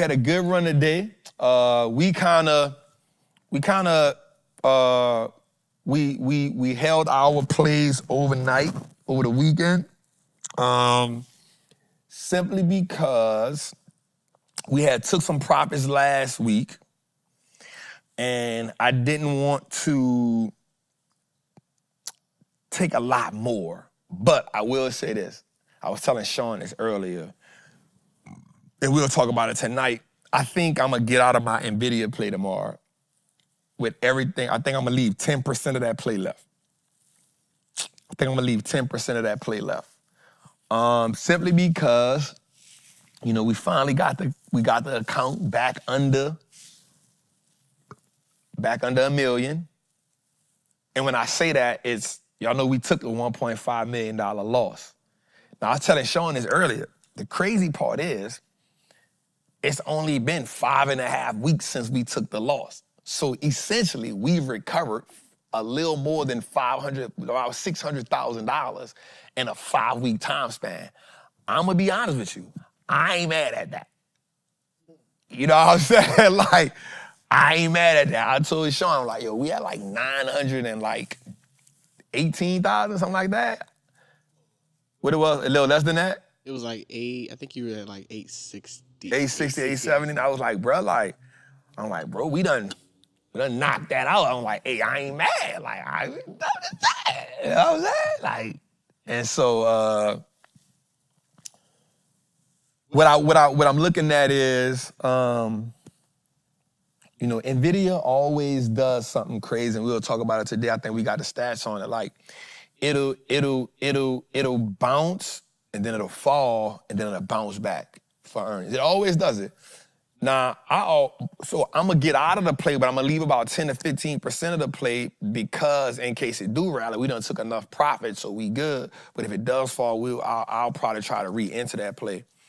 I'm not mad at that, but also the big, beautiful bill that Trump, you know, that him and his team put out, I'm not necessarily tripping on none of the other stuff. I'm just looking at like, hey, this has the potential to increase the deficit by, I think, $4 to $6 trillion. I'm like, we already 30-something trillion, or another $6 trillion gonna be crazy. You know what I'm saying? Like, that's gonna really put us in a little doozy. that's kind of just, just trying to navigate that. I think is important for us that we keep greed to a minimum. The market is never wrong, and there's never a situation where you'll actually miss out, right? And I was telling Sean this earlier, even the Patreon, I'm like, yo, our entries have been really, really good. Like on our last, like every play we've made, we've got a great entry in, except for liability. That sucker just, I don't know what's wrong with that sucker. But every entry we've made, we've kind of like mapped out. What I've been doing is a great job at like explaining what I see and, just saying, hey, here's what I see. If it does this, cool. If it don't, cool. But here's what I see. And the group it has actually been doing exactly that. Like it has been hitting the number we said it's gonna hit. It may bounce and then boom, it's doing that. Prime example, we'll talk about the Goldman Sachs play we made. Like I said, hey, you got in that? No, you missed it? Yeah, I said, I know George got in it. It do that sometime, man. And so what we did the Goldman Sachs play. It was our last play we put in. We put it in, and I said, hey, if it hit this number, this is the way we're looking for it to hit. I said, but it could bounce. And bro, it did exactly that. Like it hit the number, it fell overnight, which we wasn't able to get a part of it. It bounced back up that morning before the bell, but it came back down a little bit. Then it opened and it just, and you know what I'm saying? And so we've been really, and I'm not tooting my horn or nothing like that. I just want to say that we've really been locked in on the game. And just, wanting the squad to be better. You know what I'm saying? I think so we've really been killing us. Anyway, doing good on that. Let's go a little further. Let's get into what we got going on in the market. Let's get to that heat check, man. Let's go. Here we go, man. Sweet day today. I'm gonna be real with you, bro. Like, I just don't understand what the heck is going on with Tesla, bro. Like, I just can't, I can't wrap my brain around it. Like, literally a report comes out today and says the sales for Tesla has fell 49% in Europe. The earnings call from 5 weeks ago said sales was down drastically. All bruh said was, I'm coming back to work. And robots gonna be the way in 3 years. And literally, the stock went from 220. Me and Sean sat right here for earnings. It was 220. In 5 weeks, it's at 300 and something. That was my $1 million trade. And I'm just like, how? I don't understand it. I still got a lot to learn about why stocks do that type of thing. But 5% today. Apple gave us 2% today. Microsoft, I'm always astonished at Microsoft. Palantir actually had a bad day today. Not bad, but down. It's been in the same range as I've been looking at it, and I'm not gonna lie. I looked at something last week and saw like 5 people in the C-suite sold millions of shares. I saw it last week. It was like the CEO, the COO, and some other people in the C-suite. They sold like millions of shares. And I was like, that's why the stock ain't. So it's kind of stuck in that spot. It's been stuck in that same spot for like 2 weeks. It's been consolidated. Why would it be stuck there if they're selling? Like, couldn't they just be taking profit just to put in So, the pocket? so what happens is they're taking profit. They selling stock, and now there's not a lot of volume on the stock. Banks not rushing in the stock, and the stock is really, really, really overvalued with that 600 PE. That is like, and my thing is, I think it's a great stock for what it's doing. That AIP that it has is amazing, but I think when you see a stock go from $7 to $60, from 60 to 125, that stock has performed so crazy that it has to just cool off. And that cooling off period is what's making it like consolidate in that area. And what happens is, as a trader, you just got to be patient to see what's going to happen. Because there's only two things going to happen. It's going to consolidate for this time, and it's either going to distribute or accumulate, which means it's either going to shoot up or shoot down. And I think as a trader, this is not the right spot for you to be trying to make a move. You know, I always say that, like when stock, and if you look at it, it's been sideways for, maybe a week or something, you know what I'm saying? It's just been in the same little range. And I think that people need to just relax for a minute, you know what I'm saying? I don't think, if you got some calls in it right now, you kind of got to be patient. And that's my TED talk about that. Yep, let's go a little further. PE, we got, that's interesting. We got 4.6 million calls, 4.1 million puts, not bad at that, 8.7 million total. We like that, let's go a little further.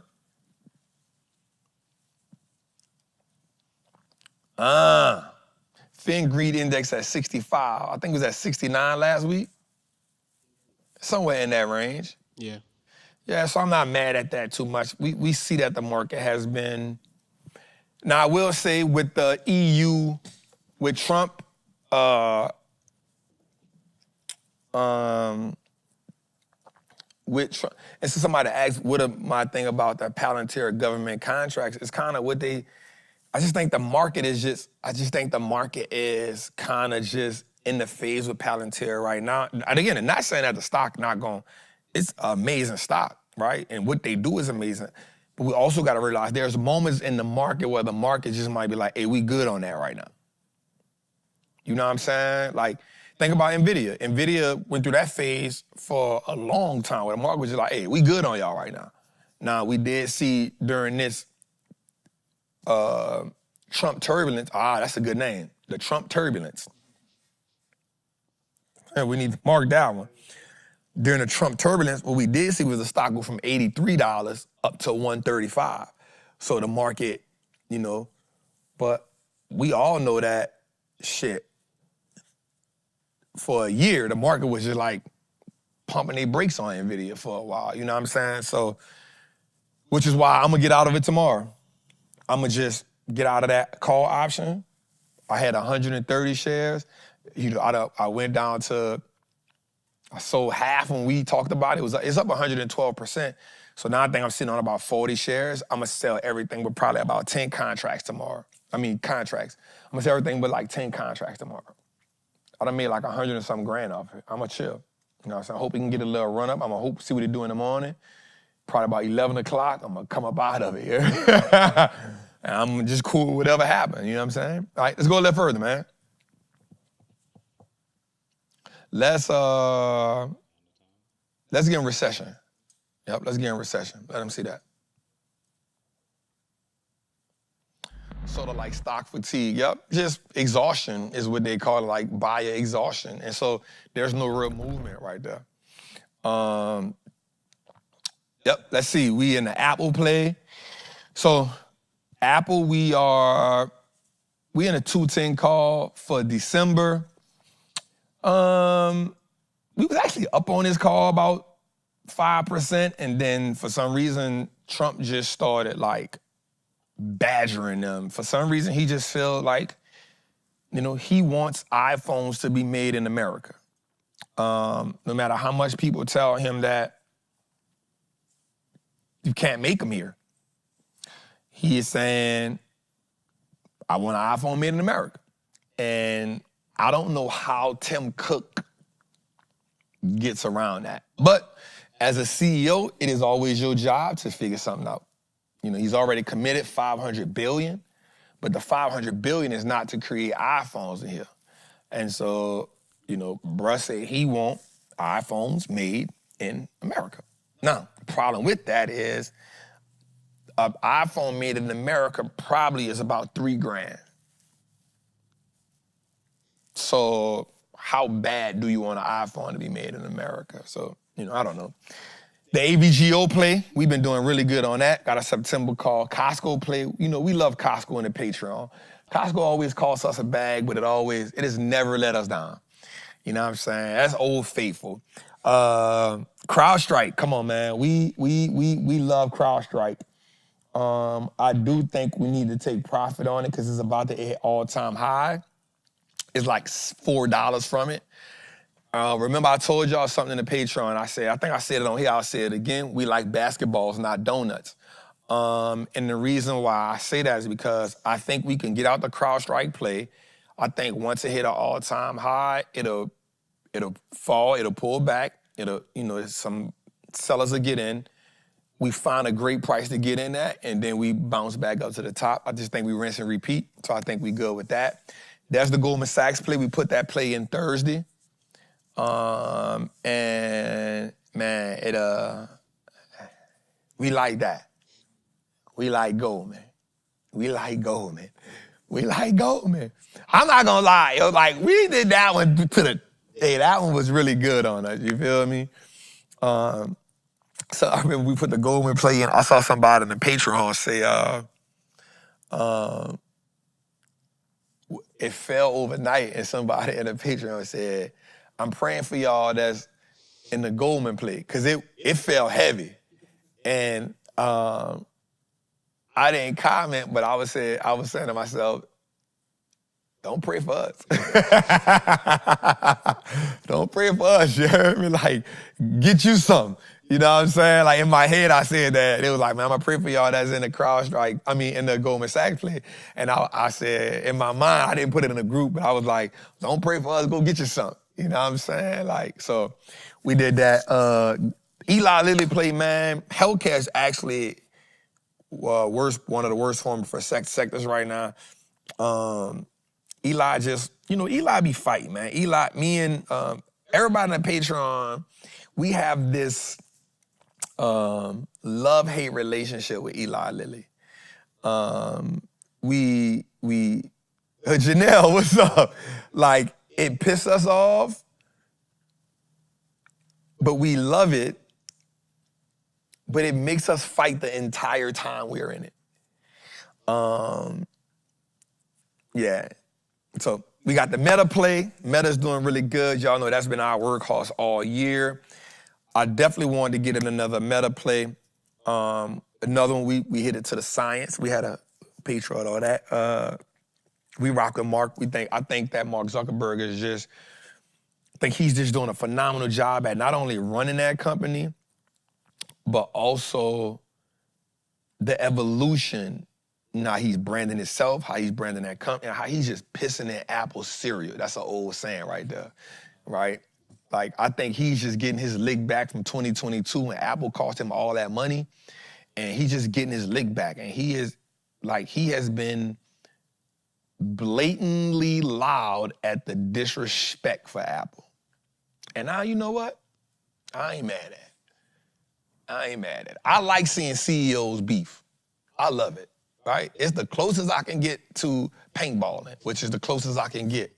But I love seeing rich white men beef with each other money, because one day I plan to beef with their ass. And I'm just watching their characteristics on how they beef with each other. So let's go, man. We go a little further. All right, so then we got the Netflix play we in. Not bad. We doing good on that. We done ate off that a couple of times. The NVIDIA play, again, we had, we doing so good on that call. That play is up 121%, man. And I was up like 140 grand. I had 200,000 in there. I done ate off it so many times, so I got that 48,000. I'm not gonna lie, tomorrow, I'm selling that. I'm selling that play. I'm gonna sell everything but probably like 5, 10 contracts. And whatever happens, happens. If it pulls back, I'll get in it again. But yeah, I ain't tripping on it. We got the QQQ plays real good. Sprouts Farmers Market. I keep saying this, bro. When this play turned positive, I'm getting out. Because it do this weirdest thing to me, bro. Like, it'll go up $500 and then fall back $2,000. Then it'll come up $1,000, then fall back. So I'm like, you know what? I realized something. When tech running, it don't run. So what happens is, in a broader market run, it sells off. When a market sells off, it does good. So I'm about to get out of you. Yeah. When I get up $1,000, I'm talking about that probably be 1%. I'm gone. You wasting my time over there. I don't got time for that. Spotify play, y'all know we ate off this play multiple times, so we not mad at that. It's entering that area, so we looking at that. Let's go a little further. I think we missing something, though. Yeah, I was gonna say, where's waste management? Yeah, we missing the waste management. Maybe I probably, that's on me, I probably the same. But we still we in waste management and Visa. So we still in those plays. I thought we had it. Maybe I didn't send it. If it is, it's my fault. I'll just say it right quick. If they don't see it, it's on me. I apologize. Let me see. Yep, so three plays missing. The spy play, we in a September spy play. That one is up. We up 8,000. That one, here's the crazy part about that play, Sean. We in a spy September 583 play. The crazy part about that was when the market had to dip Friday, that play was negative. We was up on it, but we ate on it a couple times, but the play was negative. Today, the play came back $9,000. So we up 8,000. I'm up 8,000. We up 20%. So it literally did 23% in a day today. 23% of this play in a day. So we still in that play. The Visa call is up $7,000. We up 32% on that play. And then the waste management play is down 7%. So I wanted to say, yep, before they be like, Trap, we still in. Yes, we are. We still in the spy play. We still in the Visa play. We still in the waste management play. You know, you just got a screenshot. They all don't fit on that one time, so that's my bad. So yeah, we still, it ain't. Don't worry about it, y'all don't. All right, so anyway. So then let's get to the Freedom Fund. As you can see in the Freedom Fund, Sean, we back up 20%. We added a new play, which is the CrowdStrike play. So we got the AJG play, which is still good. We got the Costco play, which is doing good. CrowdStrike play was the play we added to the Freedom Fund. Not bad. We got it at a discount. We added the CrowdStrike play 2 weeks ago. We still in that play. Netflix, Meta, NVIDIA, Palantir, and Sprouts Farmers Market. I got the SPY play on Friday. Let's go. Oh, we def still in that SPY play for sure, bud. Yeah, I don't know, Pascal. I don't know what's going on with waste management. It's kind of doing the same thing Palantir doing right now. It's stuck in the zone right now. One play I will say I'm so glad that we got out of early was that Williams and Sonoma play. We got out of that play before it caused us destruction. So we definitely good for that. Anyway, that's what we got, man. So if you want to come join the Patreon, tap us in. Sean, we about to hit a milestone for the year. We are $4,000 away from hitting $100,000 on the Freedom Fund account. And I love that. Last year we did $500,000 in the Freedom Fund. As of right now, we're not going to speak too soon, but going into June, through all the turbulence, we are still beating the market. That ain't bad. Not only did we recover, and we got to talk about something for a second, about the portfolio management that had to take place. Come on, man, in real time, right? The portfolio management of, hey, let's add this, let's take the loss here, and come on, because we added some, adding the AJG play, adding the Costco play, adding the CrowdStrike play, adding the Netflix play, adding the Palantir play, adding the Sprouts Farmers Market play. Those were 6 plays that were added. And don't talk about the dope play we did where we sold the profit from CrowdStrike to get in the AJG play, and then got in CrowdStrike at a dip, and now it's up. Come on, listen, that's important. Listen, I don't care what you say. We managing that portfolio, bro. You know what I'm saying? Huh? Yeah. Come on now. Yeah, man, come on, man. We come on, man. Come on now. We managing that portfolio now. Like we got a what? 22, 23, 24. We got a 3-year streak going. 22 we beat the market, 23 we beat the market, 24 we beat the market. We got a 3-year streak going on here now, bro. We can get this year. We go 4 years. Come on now. Come on now. Come on now. We go 4 years. We gotta start talking. We gotta start talking, man. We gotta talk about it. You know. I'm not into the who's the best and all that stuff because I just think that that's a frivolous conversation. But 4 years of beating the market in a row, of starting from scratch every year. Not just, hey, I'm buying these and holding. It's saying I'm starting from scratch every year. I'm doing 10 to 12 stocks. This is what we doing. Hey, that ain't, hey, come on, Sean. Yeah. Come on. Yeah. Come on. We gotta salute to that, bro. Come on now. I like saying that. Let's go a little further, man. All right, let's go, come on, whatever y'all got in rotation. Let's get the rotation going, 9 o'clock. God dang.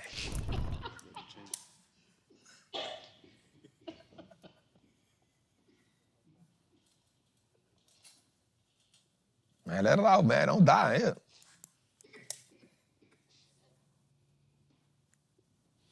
I just want to make sure if she was laughing or she choking on some food.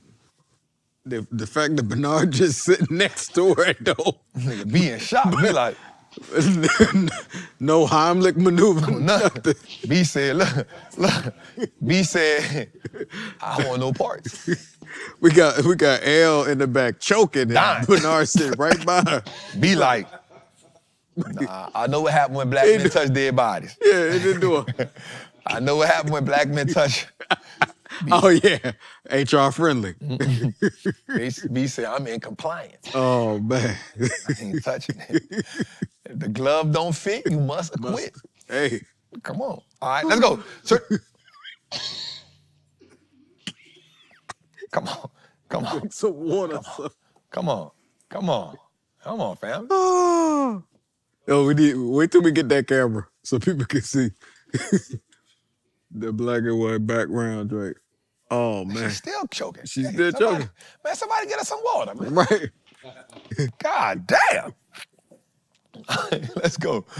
Man. Chicago, Bronzeville. Bronzeville was the economic and cultural hub for Chicago's black community.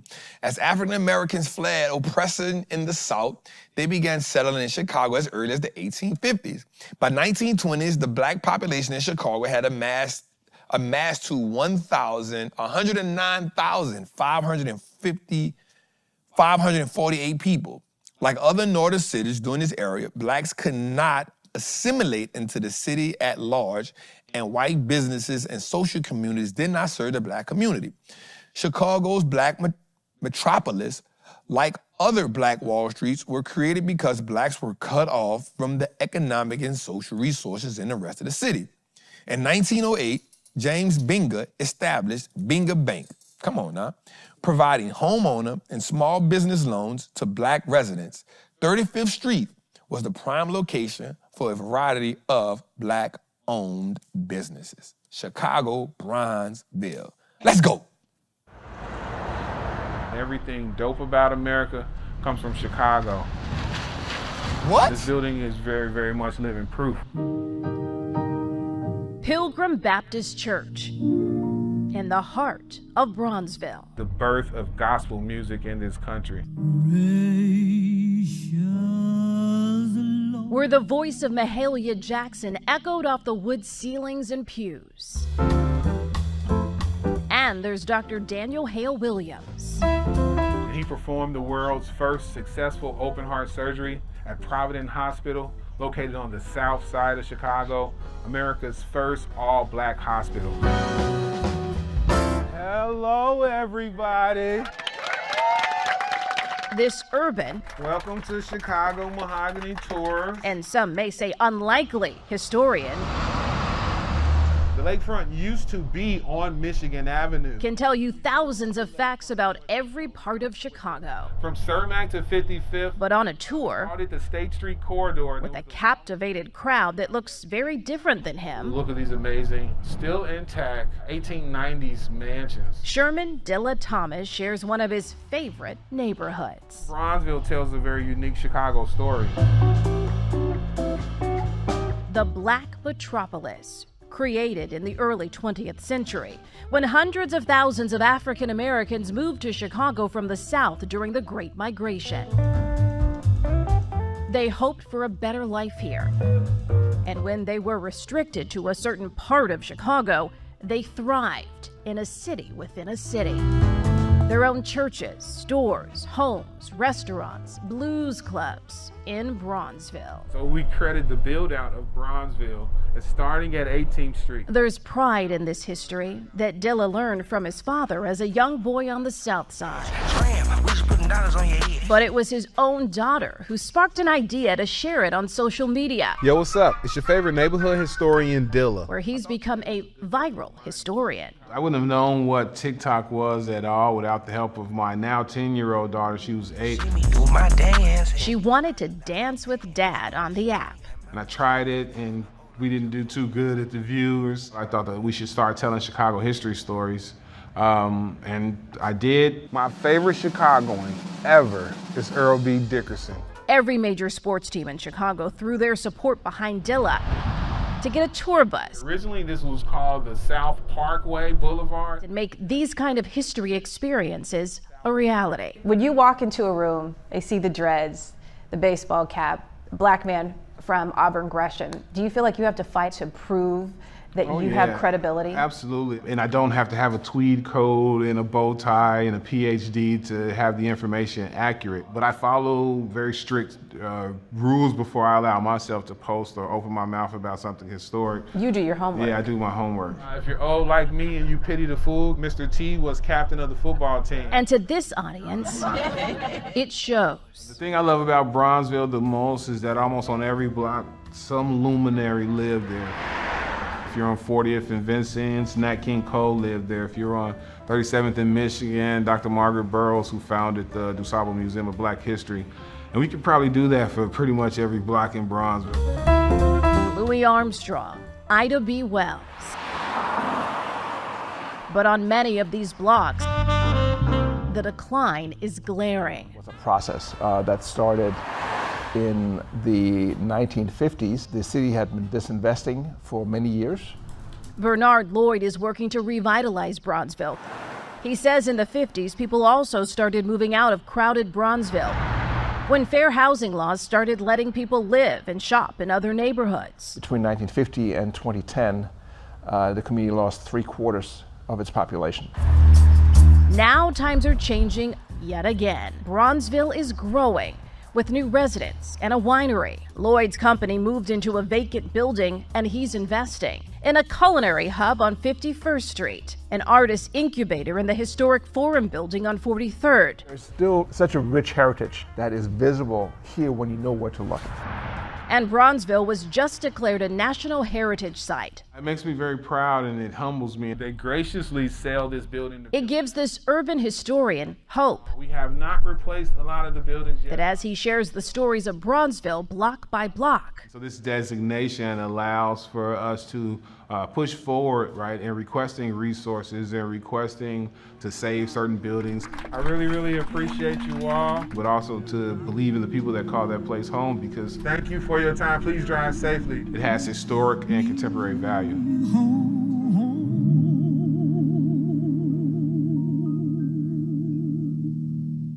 Shout out to the Shy, man.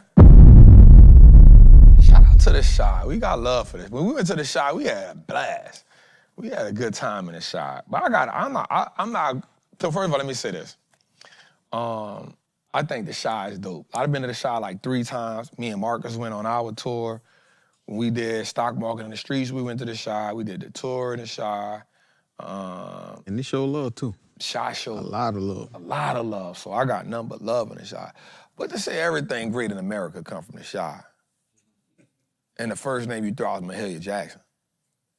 You know where she from? She from New Orleans. Ah.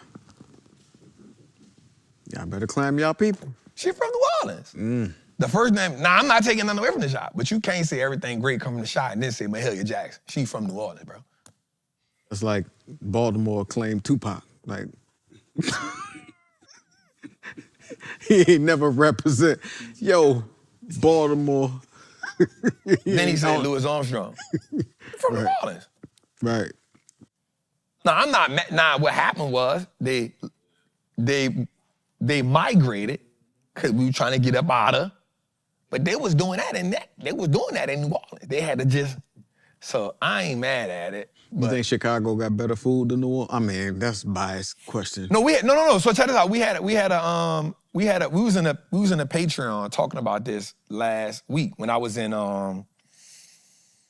we was in Charlotte. I was in my mentorship in Charlotte, and man, I was like, hey y'all, I'm in Charlotte, you know, and they was like, hey Trap, don't eat out there. I was like, what? They were like, nah, it's trash. And they just trashed the whole city. And they just went in. They was like, ain't nowhere to eat out there, So we went to talking in the Patreon about like where to eat at. And I was like, I'm not gonna lie. I'm from New Orleans, so I'm never blown away by people's food, right? Because I just feel like this Louisiana in itself. So I'm not one of the people like, Like if you from New Orleans, you had people from all over Louisiana. So they know how to cook. And so I was like, yo, I'm never just blown away by people's food. And so they went to, and I had to give props though. Texas got good food. Texas got good food. Houston to be exact. Houston to be exact. And but that Chicago deep dish. So watch out. So the people were saying like, Chicago, and I was like, I'm not gonna lie, like, I can't say we had bad food in Chicago. I think we had really good food in Chicago. And they was like, nah, Chicago got. I was like, you know what? I'm not gonna debate that. Like, I'm not gonna debate that. And so somebody said New York, and I was like, where? What? I was like, you know, every time I go to New York, I'm on business. Right. So it's always one of them fine restaurants. And to me, I'll be honest, I don't call that good food. I call good food when I could go in the hood and eat. And so somebody in the Patreon said, you gotta go to, they was like, they went to talk about like, nobody don't eat no bodega. Bro, they be tripping in that Patreon, bro. And then somebody said San Diego, and I was like, I was just in San Diego. And I can't remember. I couldn't remember saying, like, this was. Yeah. And then, you know, we just went to talking about food, and it was like Miami, and I was like, I think I had some good, like, Caribbean food in Miami that was really, really good. I remember having some good Caribbean food in Miami was good. And then somebody said Atlanta, and I was like, I don't know. I'm not gonna say nothing bad, but I don't know where, I can't think, and I'm not saying that maybe I haven't ate in a lot of places, but I can't remember just being like, yo, this, I don't know. Yeah, in Atlanta. And I'm not saying nothing bad about it. I live here. Yeah, I'm about to say it's hookah and lemon pepper wings. You tripping, man. Here in But Atlanta. and again, I'm not saying nothing bad, but I think there's some good spots to go to, but I don't know if I'm blown away. You know what I'm saying? I was blown away in Chicago. We had some deep dish at Giordano's or whatever that. Donno's. Bro, I'm from New Orleans, and I've been to New Orleans spots like, yo, this is, god damn, bro. You know what I'm saying? Like, and I'd have been to Houston and been like, yo, this, god, boy, this that, yeah. You know what I'm saying? Like, Gracie's? Oh, I love Gracie's, boy. You know what I'm saying? But I just couldn't remember. Oh, somebody said L.A., and bro, I said, I remember saying, no, I didn't say it. Somebody in the group said, tell me outside of In-N-Out. I just started crying. They was like, outside of In-N-Out Burger and Roscoe, and I just started crying, laughing. So I don't know, bro. I don't know if I remember when I went to Missouri, I went to Kansas City, and they was saying the barbecue, but I never got to it. But they was like, and I was like, and again, I say I'm from the South, so it's gonna be hard to tell me that a place from the South that ain't from it's gonna be hard to tell me somebody got better barbecue than Louisiana, Texas, probably Mississippi, Alabama, because that's all they do. You know what I'm saying? It's hot. This is what people do in the summer in the South. Barbecue. You know what I'm saying? It's barbecue from all kind of different concoctions that somebody uncle done made on a grill. That's barbecue that come from somebody uncle on a grill. And he been making that for years, and he don't want to tell you how he made it. You feel me? So I was just like, I don't know. Anyway, I don't want to get stuck on that. Let's go left further. What we got? How the views look on that? How the views look on the one from last week? All right, y'all, here we're gonna give y'all a little quick snippet of Greenville, North Carolina. Nah, I'm gonna be real. Me and Jose was in Greenville.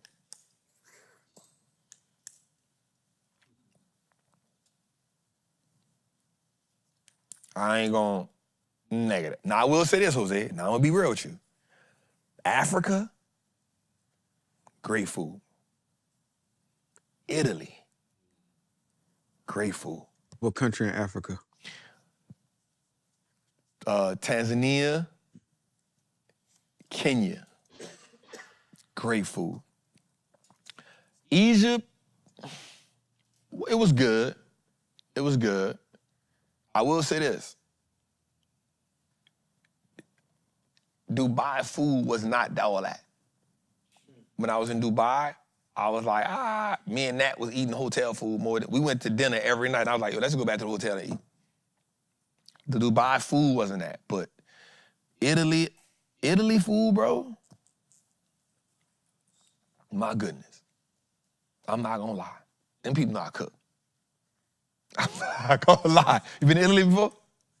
You ain't like the food? That Italian. I would say this too. Jamaica. Right on the beach too. Jamaican. Them boys can pull that thing out.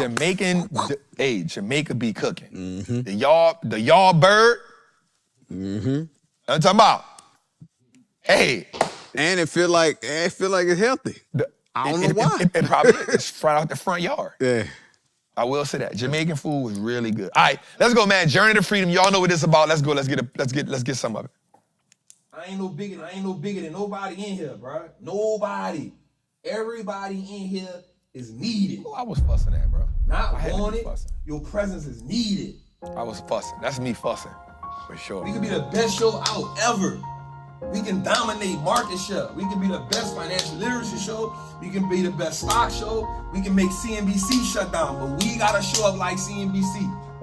If we looking at excellence, you gotta operate in the spirit of excellence. The Chiefs are really interested in having you come in and deliver a session to our rookies. Is this something you'd want to talk about? Of course. Just first of all, let me just say thank you for reaching out. I would love to, see how we can get together for me to come, talk with the Kansas City Chiefs. I feel like that's an honor and a privilege. So yeah. You worked your whole life to get here. What you need to learn how to do is the money you got. Like, let's work that. Let's work that. That way, if this situation presents itself again, now this is not because this now your whole life on the line. I don't care if I had somebody in this bitch sweeping the floor. Guess what? I want the same commitment because he a part of the team too. That's the reason why I don't let people say podcast. Hey, it ain't no damn podcast. It's a damn show. I'm talking CNBC, Jimmy Fallon. I'm talking big time. I might say no a million times. And maybe the one time I'll be like, yup. I want all of us to be committed, man. I'm not the easiest person to work with by far. But at the end of the day, I know we're going to get the job done. And I also know that then pays off with us producing the best show.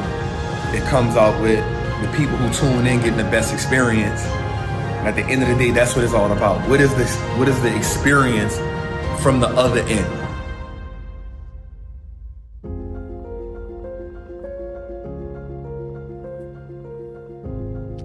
All right, so y'all know, dope episode of Journey to Freedom drops tomorrow at 8 p.m., right? 8 p.m. We're going to have it early for all the Patreon and Trappers Anonymous, so we will have that early. What you do? I got to put the link in there. Oh, Yeah. Hey, we got to say. Yep. Hey, we got to say thank y'all. We hit 500,000 subscribers on the YouTube channel. Big. I think we can probably get 1 million in like a year, bro. And let them know it's the personal. This is the That's the personal page. So joint. y'all gotta help build this page up because we at 165? 166. 166. So we growing. This page growing for sure. But yeah, man, we had 500,000 subscribers on the YouTube. Tell Steve, give me that thing right there so I can post it on the page too. Man, we just thankful for that. Yeah, boy, look like you got us. Hey, I'm gonna tell you something. George was mad at me that day on this picture right here because I put a medium shirt on. He had the medium. He ain't like that. Hey, look, if you look at the old Journey to Freedom we just played, I was like, it was a little punchy. You get it right, bro. Bro. I've been working, dog. You know what I'm saying? Look, he was about to be offended. Nah, I know. Listen, I get it. I've been working.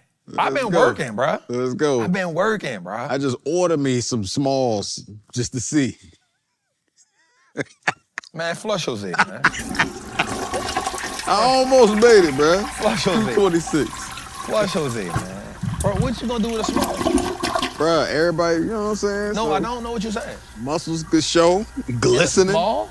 With baby oil gel on my arms. In a small, though. In a small, brother. In a small, bro. It's about to be hot out. Abs peeking through. Bro, it's a new me. You know what I'm saying? We out here. Flush Jose, man.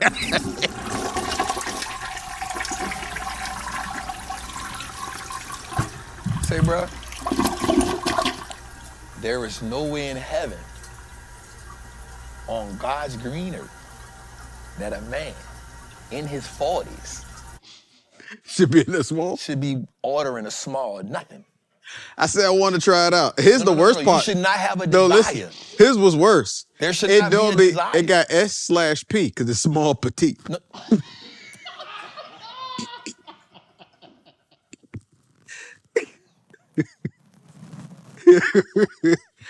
Hey, you know me. I'm stand on it. Right, heel. Say, bro, the crazy part. If you can get it a medium, I can get it to a small. The crazy part is, bro, like in his mind, that makes sense. Hey, look. Nah, bro, this is like a petite. I can see him coming to me. You know what I'm saying? Say, bro, what's up? What that is? Oh, this the petite. And I'm looking at him like, why so tight? But it's the small petite. Right. You tripping. You know what I'm saying? Bro, don't never say that around me again. I just talked about defending our man. We just defended it. But that's it. That's like, why. That's the line. Say that's the line. That is the line. No man should never say he petite. Well, I'm not saying I'm petite. But that's what the small petite. The small petite. You categorize. You know what I'm saying? So you rounding it up. The muscles can bust loose in the small petite.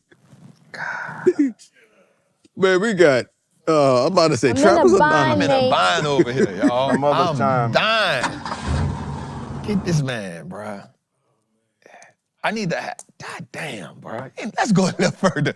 We got stocks to talk about, man. Let's get into it, man. What we got? Word on the street, man. Let's get to it, man. We got some stuff to talk about. All right, retail investors are buying a dip, man. Sources came out, man, that the retail investors are buying the dip now more than ever. Over $8 billion have went into retail investors buying a dip. Give yourself a round of applause. Because that mean to tell me that y'all were committed. Right? That mean to tell me that y'all wasn't getting shook out of position. Because a lot of times that's what happens, man. They shake us out of position, right? And they shake us out, right? And they go. And so when people be like, man, Trump is selling stocks so his partners will get them cheap. I'm like, shit, the retailers in there. We ain't moving. We here. And that, you know what that tells me too? That tells me that the mindset of the retail investor is developing. The investor psychology is evolving, right? You're not just running from the dip. You're like, hey, shit. And my whole mindset is to tell you, like, hey, don't run out of chip though. You feel me? Don't run out of chip. But hey, so I just want to say, man, to myself and to every other investing show that's out that speaks to the retail investor. And I'm gonna go even further and say this, whether you black, white, Spanish, whatever, my applause go to y'all because y'all didn't get shook out of position, right? And I'm gonna say this, they was trying their best to shake y'all out. Y'all didn't budge. So for that, man, big salute. Big salute. That mean, you know, a lot of people, personal pages, Instagram channels, people find reasons to, down talk. I feel like if you ain't out here scamming people, taking people money, man, I don't care, man. We all gonna be wrong sometime, right? But I want to salute to every show, every page that's talking to people about investing, talking to the small people, and y'all showed up. Y'all ain't get shook out of position. You found your companies, you made your list, you doubled down. Now, I want to double salute my people. If you in Trappers Anonymous, you was ready. That's all we talked about. Here's these companies. We doing this. What the fundamentals look like. If you're in the Patreon, I'm going to double down on you because you went in options mode and you went in buy and hold mode. We took the L's with the options early on. We done shook back. A lot of, because I was down to M+, I'm shaking back. But a lot of them done shook back and shaking back. I want to salute one of the queens in the group. She was like, yo, I was down, I think she was down like 30 grand, 40 grand or something. She like, yo, I'm only down 5 grand now. You know what I'm saying? So I just want to say, man, like y'all didn't get, y'all ain't get shook out of position, y'all. You know what I'm saying? And I want you to know, and I said this to the people in the group, and I want to salute my Patreon people too, because they said something to me, like, they be saying shit to me, bro, and they don't be knowing, like, how, I think Nettie told me something one day in the group. She was like, nigga, take the compliment. You know what I'm saying? Because I was like, man, it ain't just me. And she was like, nah, nigga, take the compliment, bro. Like, chill. Like, we get it. Like, take it. Because we following your lead, bro. Like, some of us do our own little thing, but ultimately, we follow your lead, bro. Take the compliment.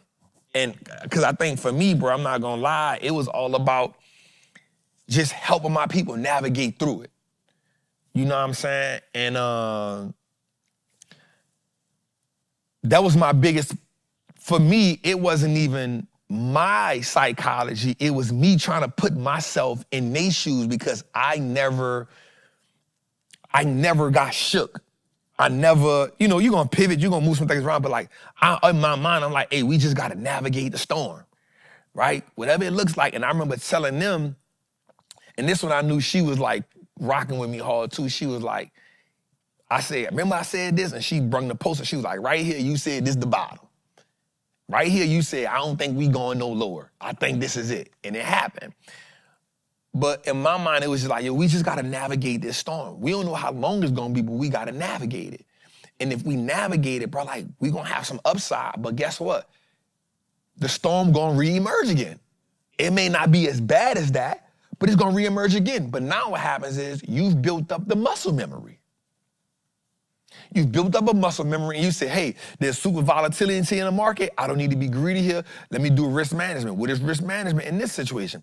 Let me make my position sizes a little smaller. Let me go heavier cash. You know what I'm saying? Let me cut my losses a little bit. You know what I'm saying? Let me not be greedy. Like, this is not 100% market. Let me get 20, 30%. Those were all the things that we did in that area during that time frame. And so little did you know or not, you were actually working on, one, your financial fortitude, but two, you was working on how to navigate that storm. You was working on how to navigate that storm. So when I just want to shout out to Nettie because she said that to me. She was like, nigga, take the compliment. Just like that. Like, take the compliment, bro. Like, we good. Like, we know it's, but I just want to say that. And then they got some more dope people in the Patreon too that just double down. You know, like my guy AB, T Bolden, Brand Builder, you know, a couple other people in the group, Virgil, gotta shout out Katie, the Palantir princess. You know what I'm saying? Like, you know, Nettie, Jeanette, like they just double down on Long Lee. Like one of the things he started doing in the group was, I don't even know how he was doing this. He was going to get old pictures of me. I don't know where he was finding them from. He's like, hey, y'all, just know, you know, this is something Trap put up 3 years ago. I was like, yo, where he got that from?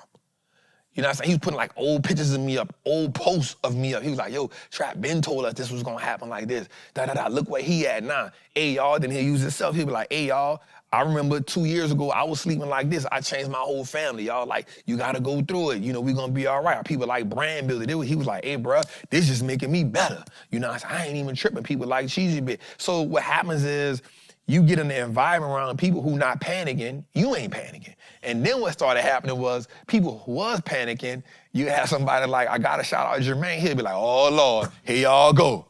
You know what I'm saying? Oh, y'all tripping. Y'all was just happy. Now y'all tripping. And I like that because it's like, in so many words, it's like, man, this come with the game. You either gonna play the game or you ain't.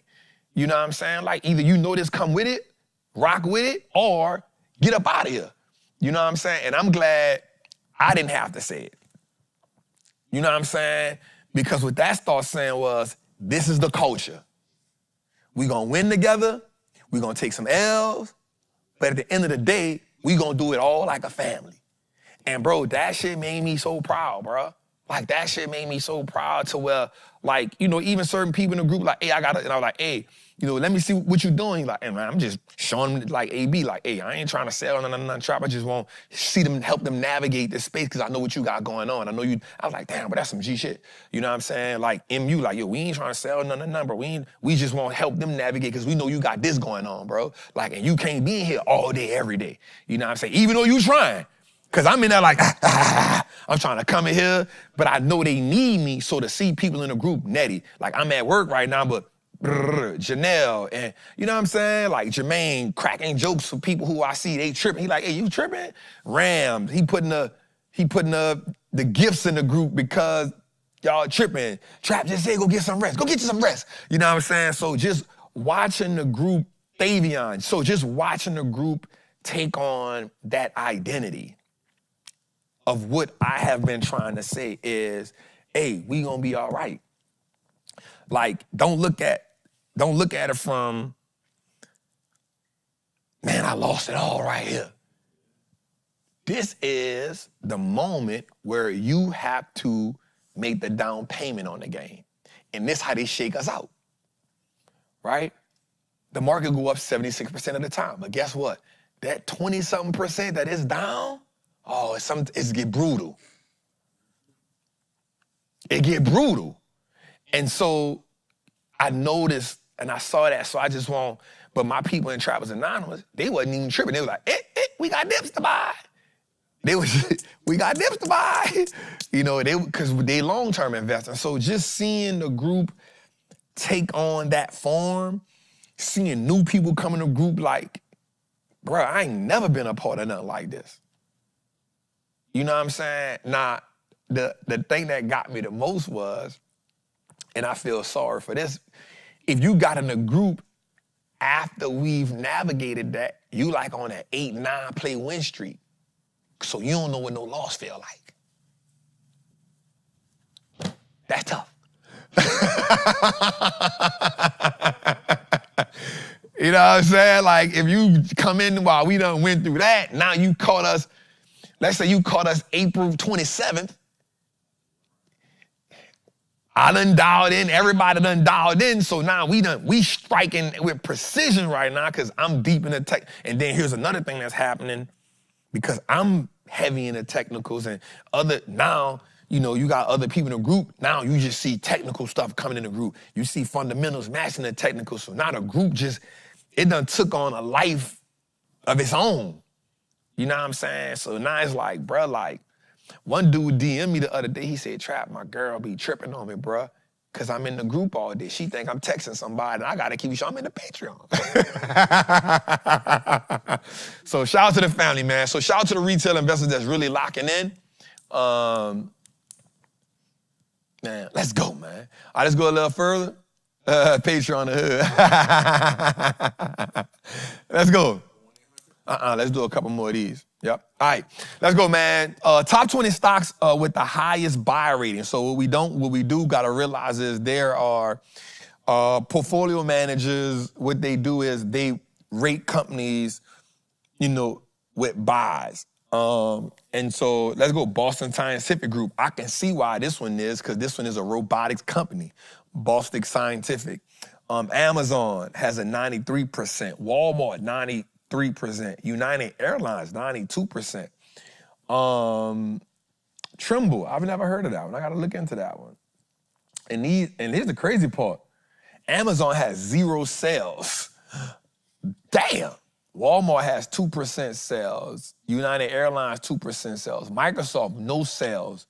Synopsys, which is a great company, no sales. Teledyne, no sales. KKR, shout out to my people in the Patreon. We got a couple of people in the KKR play. Take-Two Interactive. Coca-Cola has a 90% buy. Broadcom has a 90% buy. Meta, 89% buy. S&P Global. TJ Maxx has an 88% buy rate. And that's interesting, with 8% sales. That's good, man. With Equinox and Broadcom having the biggest hold. So that's kind of big, man. Jose, if you had to pick one company on here, what would you pick? I'd probably go with Amazon. Amazon? Sean, who would you pick? If you had one company to pick on there, what would you pick? Yeah, I gotta go Amazon too. Amazon. Interesting. You don't see NVIDIA. That's what I was looking for too. You don't see Palantir. You don't see Apple. All right? Why? It could be a lot, man. It could be the season. It could be, this is where and remember, these are certain analysts. You know what I'm saying? So this is a company that says, hey, here's the company based on all of the analyst buy ratings. These are the companies with the highest buys. It could be for various reasons. Some people may feel like Apple just going through it right now. They may not. Some people may feel like NVIDIA with China has a lot going on right now. You know what I'm saying? Because NVIDIA just came out and said they sell in China. They found a chip to sell to China that's not their best chip. So it could be a lot of reasons, man. It be a lot of reasons. But I'm glad to see that Meta, Broadcom, Amazon, I'm glad to see them on there. So let's go a little further, man. The S&P remains extremely concentrated compared to the past.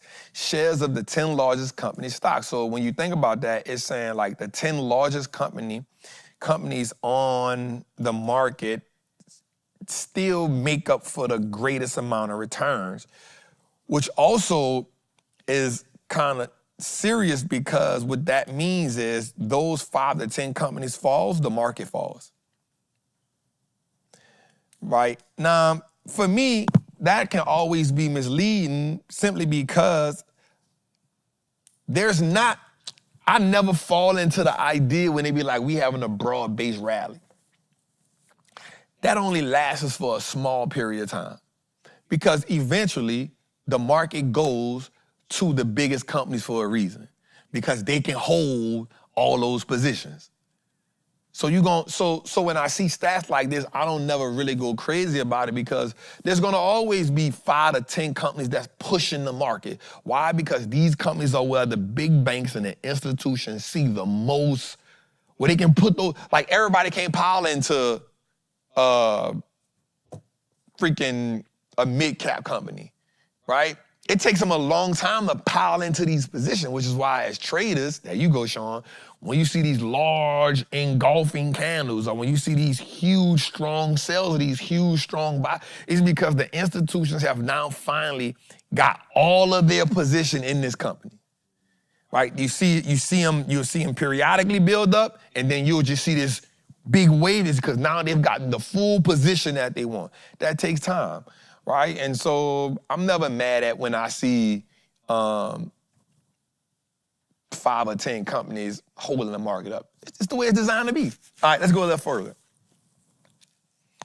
The EU, so this one I did not know. I did not know this until recent research. All right, take it off the screen right quick. Take it off the screen right quick. Take it off the screen. Oh, it's not up yet. It's just me. Only I can see it. Watch this. Who do you think America's largest trade partner is? No, don't put it on the screen. Take it off, take it off, take it off, take it off. Damn, they put it up. I did not know that Europe, the European Union, was America's largest trade partner. I did not know that. I didn't know it was called European Union. Well, it's because, here's why. It's called the European Union because you got to think of everything that makes up Europe. Germany, Italy, France. So what happens is when you, all right, you can put it up now, because what happens is, and I didn't think about it like that until I saw this, and until they've been fighting about this. So it's crazy how this works with Europe, whereas they all have to suffer as one and not as an individual. So when you put a tariff on Europe, you put it on the whole of Europe, not Germany, not France, not Italy, not, because they vote together. They got to come to a vote and say, I was like, I didn't know that. So a 50% tariff on the EU, it's on everybody. And I said, I promise you, I learned something new every day. I did not know that the European Union was our biggest. I thought it was, I'm not gonna lie, I thought it was China. But then come to find out, they not even in the top 3. It's the European Union, Mexico, Canada, then China.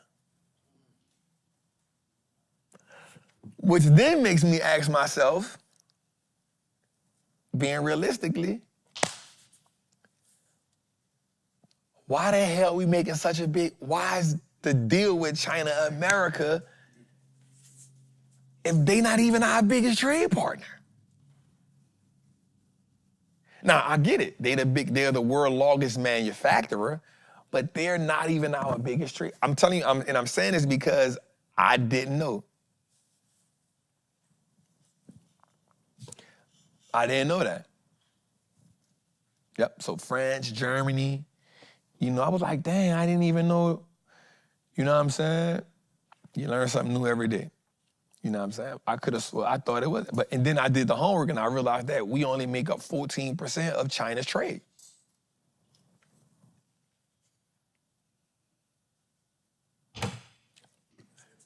We only make up 14. So what we do with Mexico is we get a lot of autos and a lot of fruits and vegetables from them. We get a large portion of our avocados from them. So I had to go digging. Canada, we get majority of our lumber. The houses that we build in America, majority of the lumber comes from Canada.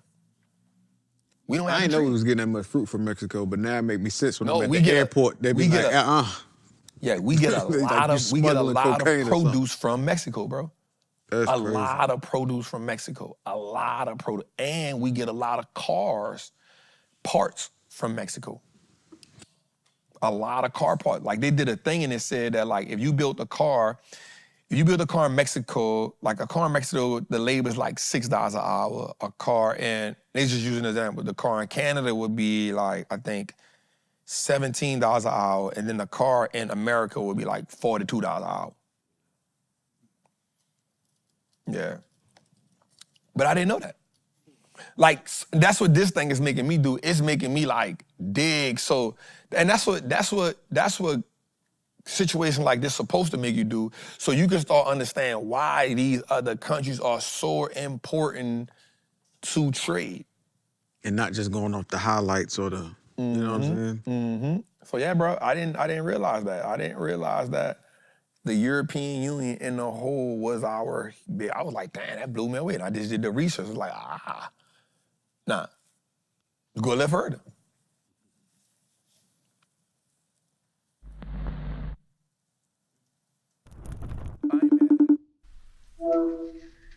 Hey Trap, my name is Angie. I'm from Philly. Jose, thanks for taking the question. So I got into the options class in about April because I was a government employee, but I was probationary. So when they came through and did them sweeps, I got swept. But I had a choice, and it was either, look for another position in my career path and all like that, or I could just go all in on options and all in on stocks. And so I purchased your options masterclass and the stocks class. Took them both 2 times actually. And I'm gearing up to take the options class again a 3rd time just because I want to clear up some of the gaps that I have. But I'm also all in on the Patreon, Trappers Anonymous, and obviously Trappin' Tuesdays. So I watch this every week. Like the options class, you were focusing mainly on leaps and buying stocks at a discount. Over here in the Patreon, you're doing shorter expiration times and like shorter options, and you also doing more expensive options. My question is, I guess, how do I learn that in between, that gap between what you were teaching us and what you're currently doing? I understand you brought in technical analysis and all that, so now I got to try to figure out the charts and everything. I bought some of the tools that was on the options class, like bar charts and all like that. But ultimately, I'm just trying to merge the gaps so I can learn what you're currently doing now.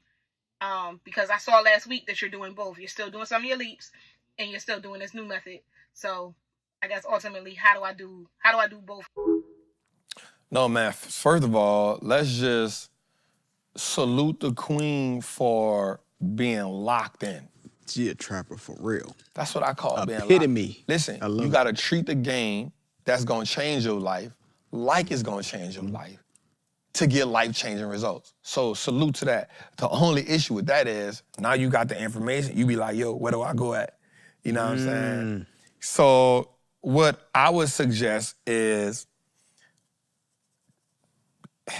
the dope part, the thing about this situation, what I'm about to say is, first of all, salute to you, Queen, is this. And I don't want to say this to sound discouraging, but now because you said you're not gonna go back to the job, now watch this. Your sensitivity to the market is a little bit higher. Meaning, because now you need the market to provide. All right? And that can cause you to be a little bit more, just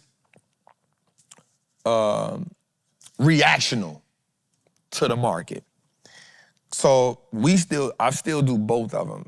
And for everybody that already has the master class, I'm gonna add what we doing now, I'm gonna add that. But the goal is to do both, honestly. And I was telling Sean this before, like we could do my goal is to teach you to do the longer dated ones and then capitalize on the short-term things that's going on so you can let the long one run and then do both. And I'm gonna just add that to the course. Don't trip. It's gonna come. Give me maybe about a month or something. I got to just sit down and record it because I be documenting what I'm doing, so I don't gotta figure it out like that.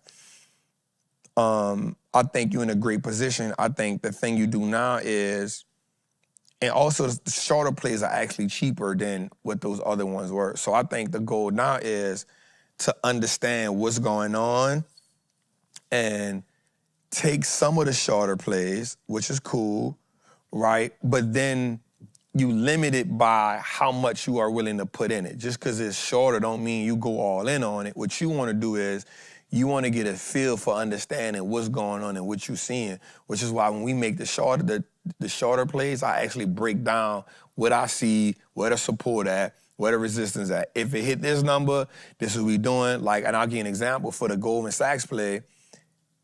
We was waiting. I had say y'all, I got in the day before. I said, man, why y'all didn't tell me Goldman Sachs hit 598, man? And I said, everybody in here strap up when I see y'all. We gonna fight. Y'all let the play get to 598. Ain't nobody warn me. And then the next day, it shot up and it came back down to 598. And it was like, Trap, we getting in? I was like, nope, we wait. And so I put a post up and explained, we was waiting for, I said, yo, if it hit 595, I think that was the number, I said, we gonna look to get in. It hit 595, they were like, Trap, we getting in? Well, I waited because I was watching the sentiment of the market as well. I was watching what was going on. It dropped all the way to 590. They were like, Trap, we getting in? I was like, wait, hold on. I wanted it to confirm that it can jump back to 593, which was the number we needed to get in at. It got back to 593, we got in, it ran all the way to I want to say it ran all the way to 600. Ran to 600, but then Trump got on TV talking about the EU, 50%, it dropped back down to 570. But in the group, I said, hey, it's a possibility it can hit 573. We couldn't get it because it was closed. The market was closed. Got up the next morning, it jumped to like 588. That's when you got in, George. It jumped to 588. George got in at 588. From 588, it went back to 610. You feel what I'm saying? So I think if we can just understand what's going on, and that's why for the shorter plays, I kind of make that. So I think the goal would be to, one, master, and you in such a great position, so I'm gonna say this, master the options course so you understand what's going on, but you have the benefit of being able to get into some of the short-term plays while we plan it, while you learn, so you actually getting paid while you learning. But then while you're in that Trappers Anonymous, I will also be studying that 30-day challenge and what we doing over there so you can learn buy and hold as well, right? Because my goal is you need to learn them, but also give yourself grace. Give yourself, say, yo, everybody in here, no one in here learned it overnight, right? But the dope part is you had a community that can learn with you, teach you, take with so much information in the Patreon for sure, take notes. You know, ask them questions. You got a huge community. Ask them questions. That's why I start putting them quizzes in the Patreon and in Trappers Anonymous so that it helps to speed up the process. But I will say this, man, like, give yourself about, you know, you get better every 90 days. And that's one of the things I try to do. I try to ask myself, where was I at 90 days from now? And that gives you full quarters. What am I trying to learn this 90 days? What am I trying to learn in the next 90 days? And before you move on, ask yourself, did I learn what I was supposed to learn in this 90 days? And you ask yourself. So I think that's it. But salute to you, man, and we there to help you on learn. I hope I answered that the right way, man. Good job, Queen. Let's go.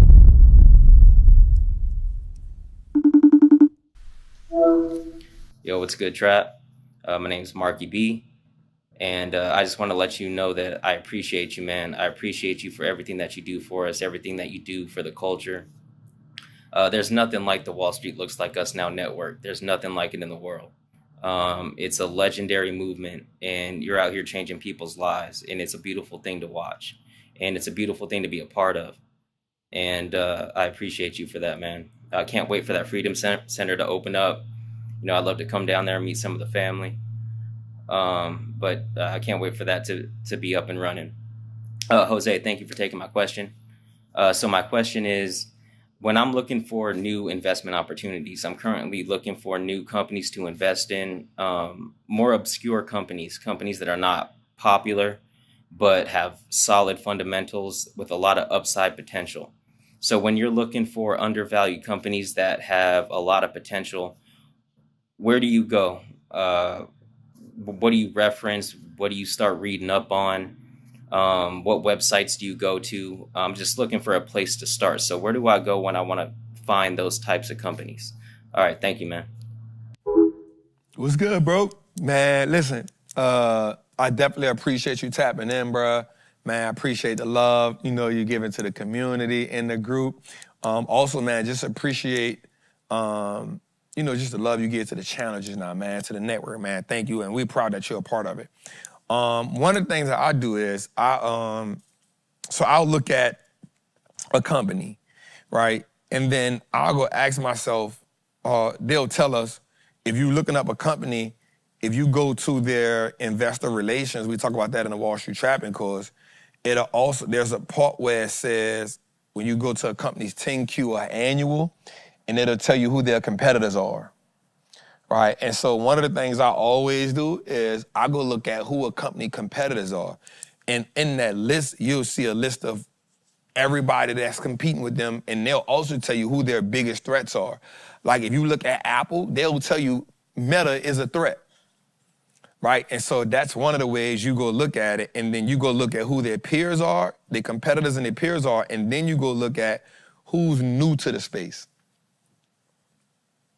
The newest person to the space is gonna be that, right? And so that's one of the things, how I always find new companies.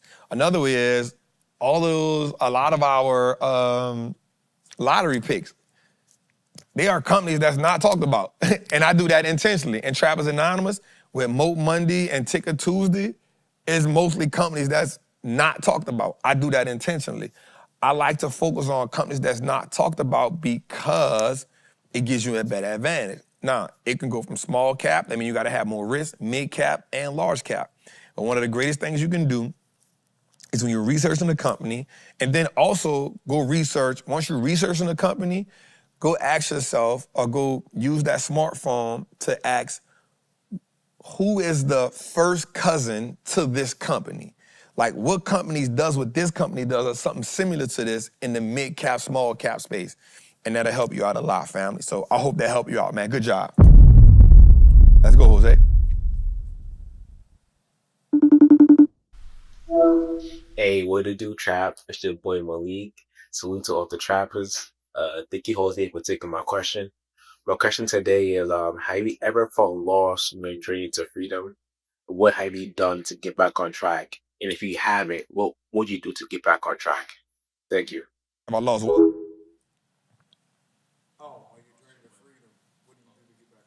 Oh, I've never lost my way. I ain't gonna even lie to you, Bramley. I've never lost my way.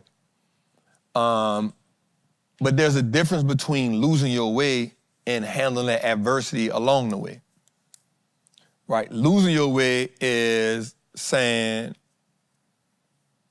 I don't want it no more, or this is not as interesting to me as it used to be.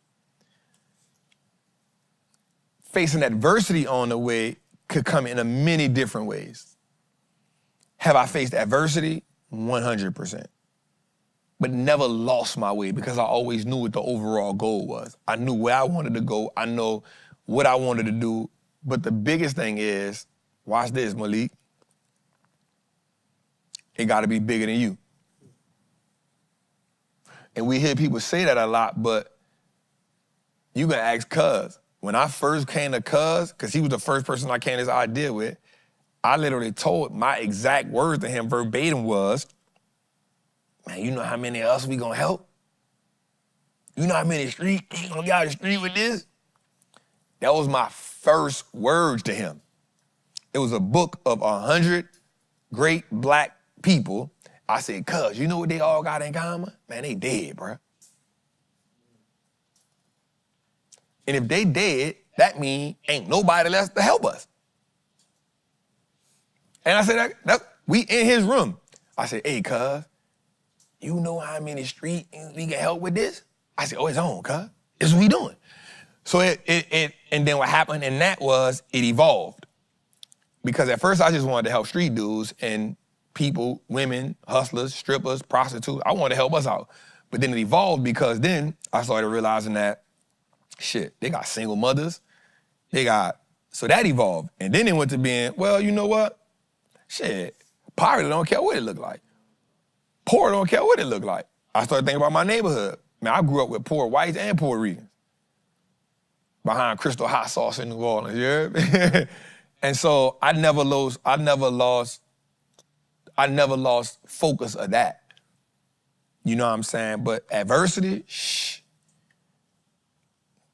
you're gonna face that regardless. And the thing that helps you get over the adversity is the thing you doing truly, truly, truly worth it? Is it, watch this, is it your dream or is it something you've been called to? Because dreams can turn to nightmares real quick, but a calling never leaves you. You feel me? A dream you wake up from, I don't really want this no more. But a calling, you gonna hear the phone ring on the call until you pick it up. A calling ain't gonna never leave you. You know what I'm saying? So Malik, I hope I help y'all with that, brother. Let's go. What's up, Trap? What's up, Jose? Thank you for taking my question. Hello, my fellow trappers. And it's T-Money from the Patreon. My question today would be, as we take money from our options account, I know that we have to pay taxes at the end of the year. I wanted to know if it's best to take taxes out once you withdraw your funds, or is it better to have a separate tax account that you are putting money in throughout the year? What percentage do we pay on these gains? I know you're not an accountant, but I definitely trust your insight. And thanks so much for taking my question.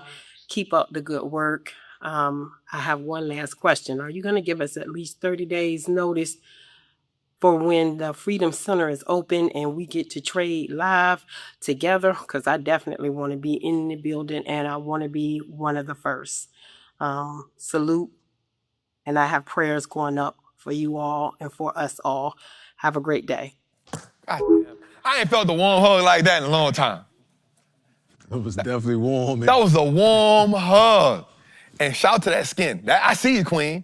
I see that skin. I see the skin, Queen. I see the skin, Queen. And it looked like you might got on a travel apparel pink. Come on. I see it. I see it. And let me just say, salute to you, Queen, because everybody else got on here being so disrespectful. No, you didn't hear the first drink. Everybody acknowledged you first. They scared. No, they did not acknowledge me.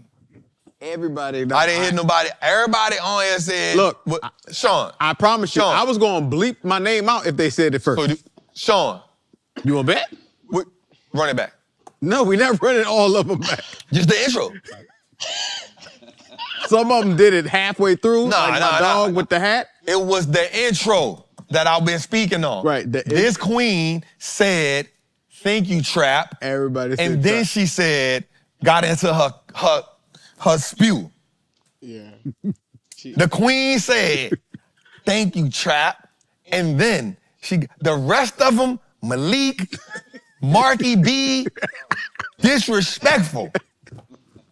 To the T. Watch me replay it back. To the T. Because I promise you, I was going to beat my name out like that. Shout out to the queen. Because they were different. Even the queen from Philly, the first thing she said was, yeah, Jose, I appreciate you taking my call. She hit that John. Later. She hit that Joe later, I promise. You feel me? It ain't about later. It's out the gate. Because you know what I'm saying? First. Anyway, shout out to that queen right there. I felt that warm hug. Next, taxes. So remember, when we trading, we get taxed at a higher rate. So it's like 32% when we trading. So you got a few options there. First option is you can take, every time you hit on a trade, you say, let me take 30% out and put it on the side. You could do that, but then you'll be taking away leverage from what you got, all right? Second option is you got a few options. Second option is every quarter, you can look at your account and say, hey, let me take 30% out on my capital gains. The gains, not just the gains. Put that to the side, pay taxes on that. Or you can get a CPA, which I know is gonna be tight for a lot of people, and get somebody that can show you how to use some write-offs, all right? And last option is you wait to the end of the year and you figure out a way, but you gotta get somebody that can show you, it ain't nothing you just programmed to do.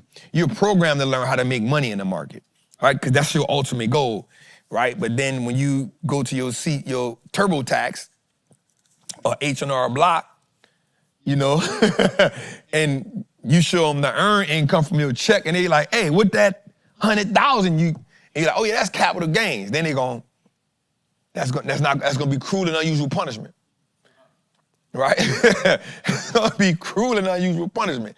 So what I would suggest is get a CPA. All of them don't cost an arm and a leg. When you get the CPA, ask them, are you familiar with capital gains taxes? Are you familiar with that? Can you help me navigate that? And don't just take the first person word. Next thing you ask them is, what are some of the strategies that you use to help people like myself who still work offset capital gains that I make through trading? Hear what they gotta say. Don't be in a rush just because they say they can do it. Take 2 or 3 other people. Go to 2 or 3 other CPAs. Don't just go to the person somebody advised you to go to. Get multiple people, see what their different strategies are. Tell them what you got going on. And then from there, you make a decision. Right? But I can promise you, H&R Block, specifically trading. I can promise you, H&R Block, TurboTax, QuickBooks, all them people, they gonna rape you. They gonna rape you. Because they're not on your team. It's cruel and unusual punishment. So definitely go get you a CPA. Let's go a little further, Jose. We're gonna do 10:30 tonight. All right, let's get into some. All right, watch this. Buying NVIDIA before earnings, right? So here's what it looks like, the median return on NVIDIA stock if you hold for X amount of time of prior to earnings, and this was really good. So watch this. If you bought NVIDIA stock before earnings, one day you have a median return of 60%. 1 week, 2.3% of the time. 1 week, 3.9% of the times. 1 month, 58%. Watch this, 1 quarter, and then 1 year. So in essence, it actually goes up every time, but you gotta be willing to watch that pullback that happens because there's another stat, go a little further. Right, there's another stat, right? This man talking about humanoid bots. He is out his top. Yep, that's good, right? And so what happens is, what we gotta realize is, stop right there. What happens is, it always bounces up and then pulls back. And then that pullback sits for a while, and then it goes to doing what it gotta do. And I've always said this, it's kind of like they got the LeBron approach. The LeBron approach is, you so used to him putting up certain kind of numbers, when he don't put up those numbers, you look at it like he trash. And so that's what's been happening. Everybody don't have the Tesla effect. Only Tesla has the Tesla effect, where they can miss earnings, lose sales in the US and in another country, and still rally 5%. Right? Only Tesla can do that. Right? Only they can do that. But NVIDIA been knocking it out like 2022, 2023, they was knocking it out the park so much, the market was used to it and the market got greedy. And so, the stock eventually will go back up. It still has given us pretty decent returns, but it's always that initial pullback. So, again, I'll say it, I think tomorrow I'm gonna sell, I'm gonna keep 10%. I might bounce on it on the pullback. Might bounce off it. Pow. Let's go. All right, so let's go a little further. The Mag 7, NVIDIA's Mag 7 peers are a bond to its chip business. So what happens is these companies, Microsoft, Amazon, Meta, Alphabet, Tesla, they're all just committed to buying more NVIDIA. They call these companies the hyperscalers. Right? They call these companies the hyperscalers. Yo, and this is why you see companies saying, yo, we are committed to just buying more. You heard what Elon said. Elon said what? We're gonna keep buying NVIDIA chips because they're just the best chip. We're not able to make it right now. We just not able to make it right now. And so That's how great and far ahead of the competition they are. So let's go a little further. Right? Humanoid robots are likely to be the next multi-trillion-dollar industries. This is mind-blowing here because, bruh, think about that, bruh. Like, I saw a thing from Gary Vee that said he thinks in the next 10 to 20 years, a human being will marry a humanoid. Yeah. Yeah. I would say before then, but yeah. He said, I had to think about that. He was like, he think they gonna be, bro, I'm gonna be real with you, bro. Like, why? And the thing about the human mind is it doesn't know how to stop going they can't stop. They can't stop. They can't stop. They already using them for love. Our kids are gonna have robot friends. They already do with the phone. Mm-hmm. They're gonna have robot friends that really like walk and talk and do things. My mama gotta go outside with who? Vicky. You remember Small Wonder? I was trying to think. Johnny Five Alive. Five Alive. Small Wonder. Five Alive. I remember Johnny Five. Johnny Five Alive. Our kids, bro, gonna have robot friends. Or Megan. And what happens when a robot family moves next door to you? That's the new gentrification. You with me? What happens when a robot family lives next door to you, bro? And then what happens when like you driving and it's like a robot family, you're like, oh yeah, that's the Johnsons. Listen, we 40. We make it till we 80? Oh yeah, nah.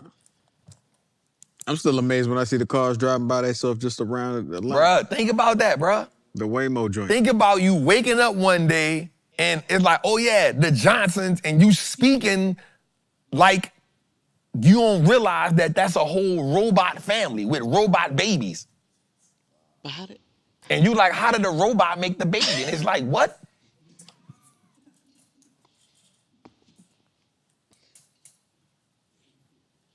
Bruh. You know them people don't know how to stop. Once they start, they gone. They keep pushing the limit. You're going to have the humanoid robot people next door. Yeah. He going to be like, Jose, what did you do today? And you going to be like, he going to be like, yeah, I just, did some robot shit. When they go to court for child support for a robot baby. Nah, they not going to, but it's going to be like, he gonna be like, Jose, you wanna come over for a drink? You like, nigga, what you drink? Nigga, you a robot. Motor oil. You're a robot. What do you drink? Oh, I drink antifreeze. 10W40. That's what bits is say. Bro, we not far. Y'all think it's and bro, listen to me. Watch this. When we was young, hear me here. One of my favorite movies was Back to the Future. Tell me we don't got that right now. Other than the hoverboards. We got the hoverboard. Well, we got the drone joints. Huh?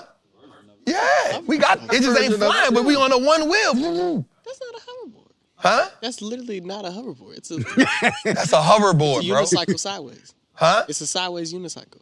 No, it's a hoverboard, bro. Does it hover? It can. We ain't far from it. We ain't far from it. We not far. Look, we got the TVs that they had on there. Go look at it. Oh, yeah. We got the TVs. They was FaceTiming on there. Yep. Stainless steel car. We do got that, yeah. The digital billboards. Yeah. The jackets. The clothes. The Nike sneakers. The glasses. They just don't sell. Remember the glasses? Yeah. The shoes now can strap up. Bro, we got everything but the flying hoverboard. That ain't far. It's coming. Yeah, I'm about to say, they got the jetpack that he had. Now they do got the jetpack. Bro, what are you talking about? And listen to me, that movie came out in 1985. 85, that movie came out. That means somebody been knew this was coming. Think about this. When we watched Terminator, that whole thing was about what? Reese saying, hey, bruh, I'm back from the future. That's what Reese said. Hey, I'm back from the future. And what we what? We're fighting the robots. Y'all sleep. You sleep. Bernard, I'm not getting that shit, dog. Bernard talking about we got to get, I say, Bernard. Huh? L said, just so everybody know, L said. Keep coughing, man. L, you don't got no mic. Why are you trying to holler over the show? What are you doing? She got excited too. Are you tripping? We got a video though. Of what? Let's go. In order for robotics to happen, you need AI. But in order to teach the AI, you need AI. Humanoid robot, it is likely to be the next multi-trillion-dollar industry. And the technology innovation is incredibly fast. And the consumption of computing and data centers, enormous. As we speak, there are $5 trillion of plants being planned around the world. $5 trillion of new plants. Because the world is reshaping, because reindustrialization moving around the world, new plants are being built everywhere. This is an enormous opportunity for us to make sure that they build it well and cost effectively and on time. In fact, that $5 trillion doesn't include a new type of factory that we're building. This is the NVIDIA AI factory in a digital twin. This is RTX Pro. It's a computer you could run anything on. It's a computer that has incredible performance, whether it's x86 or AI, all of it runs. Our RTX Pro server is in volume production across all of our partners in the industry. This is likely the largest go-to market of any system we have ever taken to market. I'm just trying to think, when does it? Where's the cap? Ain't Where's nothing. the bubble? It ain't no bubble, bro. Look at that. Amazon develops a robot. Watch what's about to come next. Go up a little bit. Let's play this right quick. Watch this. Amazon's new robot, Vulcan, doesn't look like a person or move like one. This is the robotic gripper. This is the hand. These are paddles that can squeeze the item. You don't remember that machine on Terminator? Think about it. You don't remember seeing that machine on? Think about it. Think about it. Yeah, bro. All right, go back. Because when all right, go. Finish running it. That can squeeze the item. But it's doing a job that until now only people at Amazon could do, stowing thousands of items into bins. Our hands are one of those most amazing parts of our bodies. And it's that physical intelligence, that physical AI that we're trying to give to the Vulcan robots. While other robots rely on cameras, Vulcan is Amazon's first robot that's able to feel the items it touches, meaning it can handle way more items than past robots, choosing and placing them accurately. So on a single shelf, you might be able to create a certain size space, maybe for a dog toy, but not for a basketball. The robot is doing that assessment. So as Amazon empowers some of its 750,000 plus robots with more and more skills like ours, is Vulcan the robot that could finally eliminate the need? It's over. It's over. That's the one gonna live next door to you. Bro, they got 750,000 now. 750,000 now, and they still improving. Bro, they gonna have 700 million of them. That's what I'm saying. Because guess what? Robots don't gotta reproduce. And they don't sleep. Robots ain't gotta reproduce, bro. Like, we can reproduce. Robots don't have genocide. They don't got none of that. They gonna just they gonna have, I saw a study that said, bro, there's gonna be a point in human history where there are more robots than us.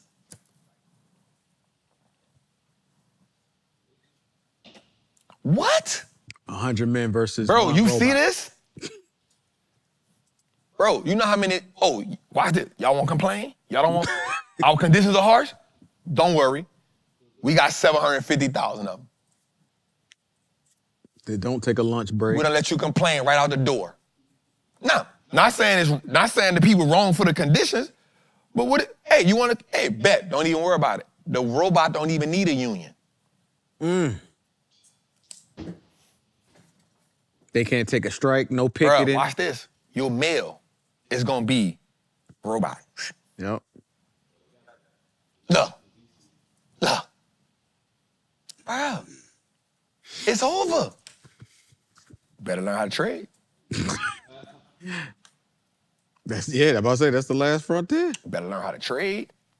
Better learn how to trade. Better learn how to cut hair. Cause I don't care how good the robot is. I'm not letting the robot cut my hair. They got the laser joint. He try to do a tip fade. Trapper, Come on, what you want? Trapper, you're finished. I'll be damned. Nah, I'm straight, dog. Trying to line you up. Oh. This is where we headed at, bro. That thing was on Terminator. Yeah, I had to look up the little grabber joint. That's crazy. Come on, bro. Look at this. AI robots are pushing P. Walgreens is expanding its robot prescription filling to 5,000 pharmacies by the end of the year, processing 16 million orders monthly and saving 500 million since 2021. Despite this, the company's valuation has declined to 9.76 billion, a 90% drop from its peak. But guess what? They about to be saving money, bro. Listen to that. 16 million orders a month? Bro, when you go into Walgreens anyway, there's only like 2 people in there. Bro, so let me think of something right quick. Let me just say this right quick. Donald Trump, who you think gonna build them iPhones, bro? That you trying to get built in America. Watch this. Watch this. What robot company you about to invest in that you trying to push that over here like that, bro? Because listen to me. The children is going to Streamer University. Right, they're making content. The children is going to Streamer University, bro. They don't want work. So let's just think about this for a second. 50 to 60-year-olds ain't their life. Our bracket, so 30 to 40 years old, we like, bro, I'm not gonna work in no plant. I'm not gonna work in no manufacturer like that. Right, so now you saying 20 and below. They on the entrepreneur trade, they on that. Movies, actors, rap, they on that. They ain't gonna do it. So what company you investing in, my dog? That you trying to get them iPhones built over here, because you know ain't no people gonna do that. First of all, that generation, that 29 and under, you not going to get them to work 14, 15 hours. Let's start right there. Yeah, this is not the 70s and 60s. Let's start right there. My generation from 30 to 40, we the last ones doing that. Mm-hmm. That's it. The 50 plus, they crane operators. They chilling. That's what they doing. They on their way out. Yep. They like, hey, I've been doing it 20 years, 30 years. I'm on my way out. Lunchbox and a thermos. So you got the under 50, 30 to 50. We the only ones. We still welding and because that was, hey, get a trade, get out of prison. Anything from 29 and under. Bro, you not, what? 15 hours. What you talking about? 25 and under definitely ain't.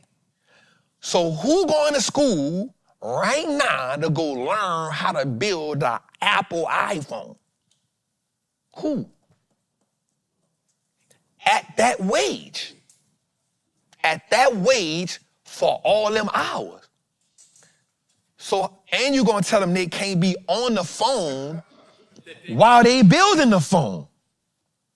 Cause that was this. So now they like, hey, cause you work for Apple, so you can't be on the phone showing people what we doing. So now they on the phone like, boy, I'm putting that in the iPhone. Hey, they got the iPhone leak. Hey, the iPhone 18 about to drop. Bruh, who gonna build it?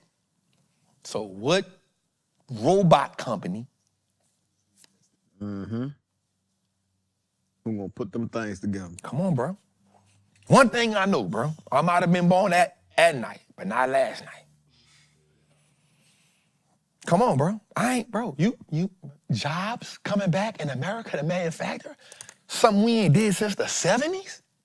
Man, you tell it to somebody else, man. You tell that to somebody else, bro. Bro, we sold that in the 70s. Right.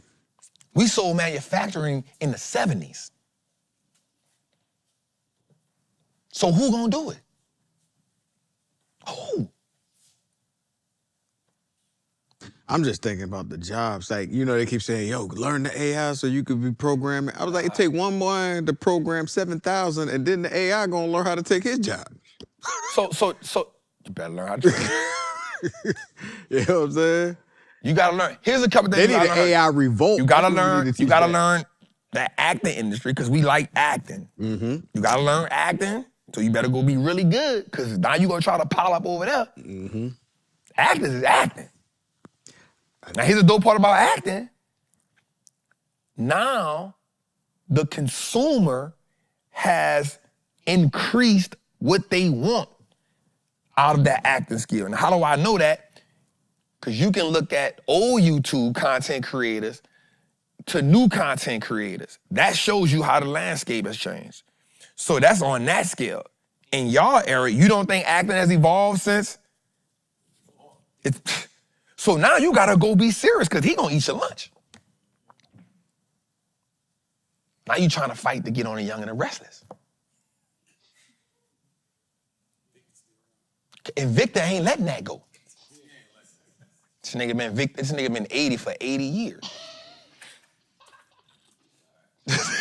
Nigga's not dying. I ain't going nowhere. So I'm just saying, bro, like, where are you going? Bro, let's go a little further, bro. We got a little more left in me, man. All right, let's end the show with this tonight, man. Let's go, man. We're gonna go inside the candles for a second, man. We wanna just show y'all a little something we've been doing, something, I feel like last week I got a lot of good,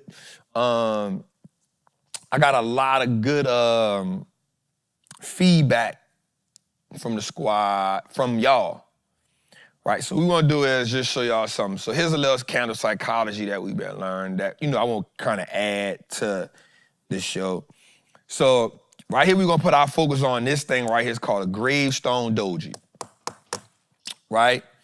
A lot of times you will see this in the middle of a uptrend, and it can be about a 80% chance that this is the sign of a reversal. All right, let's go a little further, and I'm gonna show you why. So if you look, go back before we go back. So what I want to show you is, if you look at this candle, what you'll see is, you see where, if you look at the most important part of this candle, again, is the wick. So the wick would be considered like the tail, right? What that tells you is, like, when you look at this candle, what this saying is that you see it come from an uptrend, right? It comes from an uptrend. Now, this is actually a strong candle for you to see. So when you see this candle, it means that the buyers try to push that up, and you'll see this resistance level right here. You see that the buyers try to push this up, but the sellers rejected it. And so when the sellers rejected it, that pressure came down. Now here's something that's important right here that is really good. Look where it opened at, right? Look where it opened at. Now remember, because you see this as a bearish candle, it opened here and closed here. This is really, really sweet for you to understand. So I want to go a little further so we can really get into it. Go further. Right, go one more. All right, so I want to show y'all this so you can see the psychology behind this. That's going to be real important. So you'll see this uptrend take place, and that's why this candle is important, because it is, again, you'll see it in the middle of an uptrend, which is really good. And so what you want to start identifying on your journey is not just chart patterns, but you gotta start understanding how candles communicate. There's a communication pattern inside of candles, right?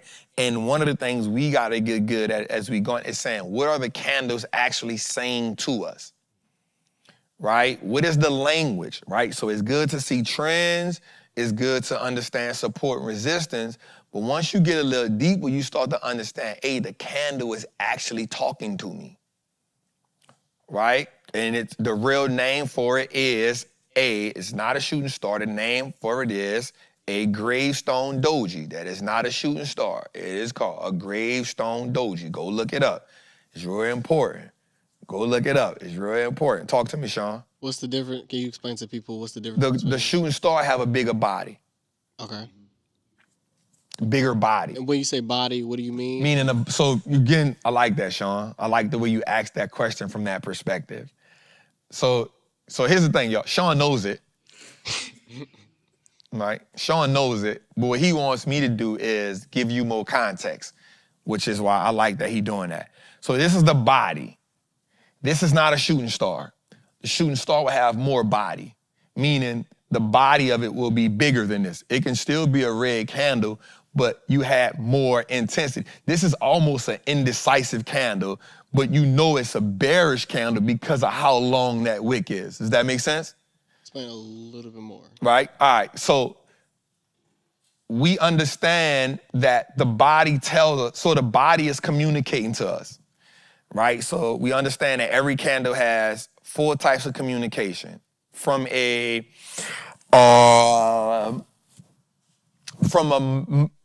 macro level. 4 types of communication. Highest point at the top, lowest point at the bottom, open and close. Those are the 4 points of communication in every candle, right? That is the essential 4 points of communication for every candle. But Trap, the candle also tells us different things. So like all 4 of these candles say something different. And the reason why we know it says something different is because of 1, the body size. So the body size tells us one thing, and then the wick tells us something else. Now, if we go a little bit deeper, the candle before it tells us something else. The candle after it gives us confirmation. So that's why we gotta say to ourselves, how do candles communicate to us, right? So before we go into that gravestone doji, let's go to this candlestick psychology that's gonna really help you. I should have called it candlestick communication, but that would have been it, Sean. So that's our new candlestick communication. All right, so in order for you to understand that one, let's talk about this right quick, right? Now, here's 4 candles, all red, and in your mind, because they're all red, you think, hey, these are all bearish candles. But they all actually communicate something different. You feel me? They all communicate something different. So this candle right here has 0 wick at all, which tells us that what? The sellers were dominant, meaning, talk to me, Sean. Can you give prices? So for example, like you see there's no wicks, right? Goddamn, Sean, you want me to go on a whiteboard. Goddamn. All right, so let's talk right here. So let's say, so because it's a red candle, you understand that the open is at the top and the close is at the bottom. So that's another part of the communication that you gotta understand. If it's a red candle, that means it opened here, it closed here. Here's the caveat to that. A red candle don't always have to start off red. It can start off green and turn red, which is called a color candle change.